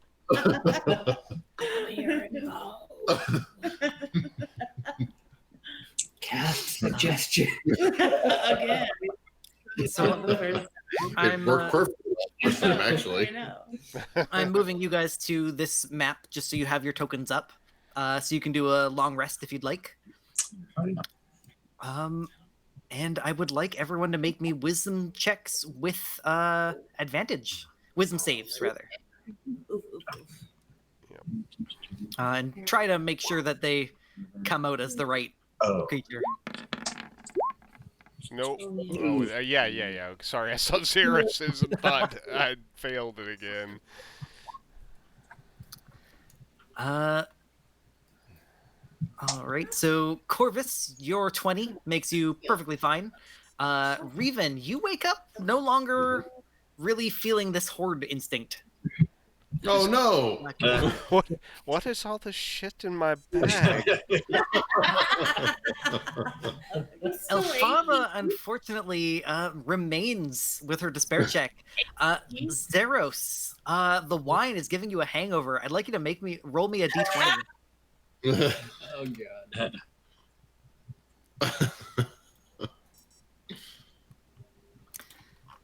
3. Ooh. You wake up feeling a little bit broken. People start talking to you, and you just sort of listen to what they're saying, and you find yourself unable to really resist listening to them. Your willpower has crumbled, giving you disadvantage on wisdom ability checks and saving throws. Oh. Oh, That's a at least bummer. it doesn't affect despair Okay. because you never get rid of that shit. This is one of the worst, and I am very sorry. That is, especially if we go see Strahd. Or if Rhivan starts messing with it.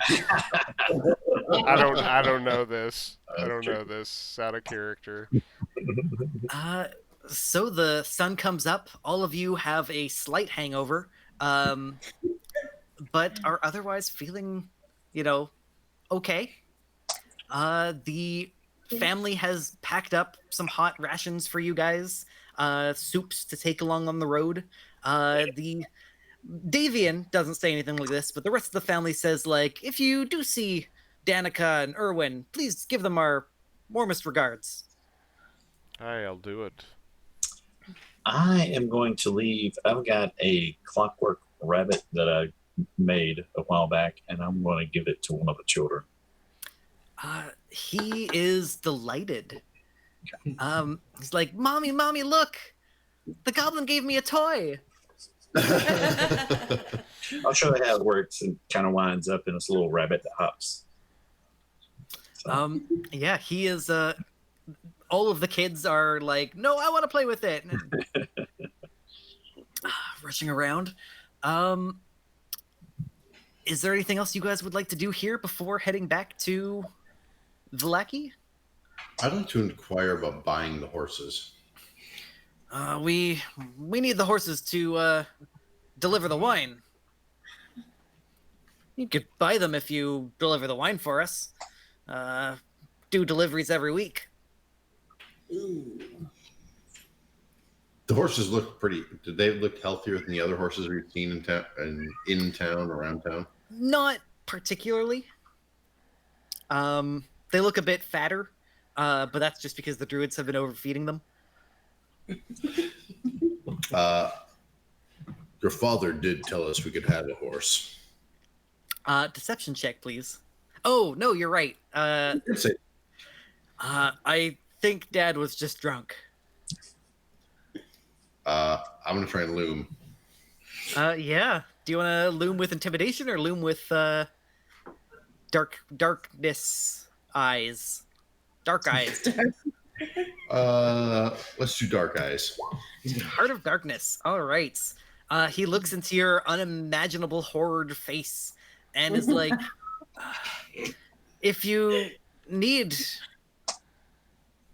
to, I guess you could take one, but it means we wouldn't be able to get enough wine in one cart to get to all the towns. We'd have to make more trips. Beautiful. I'll take the horse. Sure. He sort of gives you the horse, but as you're mounting up, getting the saddles ready, he's gonna come to you, Rhivan, and be like, hey, do you guys need that horse? We kind of really need that horse. Well, perhaps we can borrow the horse for a bit. Perhaps we can find you a replacement. I hope you can, because we have 3 weeks of backlog to fill. See what I can do for you. Thank you. And with that, I think this is a good stopping point for the night. All right. Thank you guys for watching. Thank you, viewers. As we have said a few times, we still have a giveaway going on right now. We have the D&D. What was the name of the book? Art and Arcana. Yep. The Art and Arcana art book. We have it. We have the rules in our description, and on our Facebook and our Twitters and our everythings. Check out the links down below. You can get an entry by following us on Twitch and following us on a number of other things, and by donating to our Extra Life Campaign Fund. All of the proceeds go to which children's hospital? A children's hospital? Children's Miracle Network Hospitals. Yes, that one. So any assistance would be highly appreciated. And with that, I think we will call it a night. All right, gang. See you next week. Same bat time, same bat channel.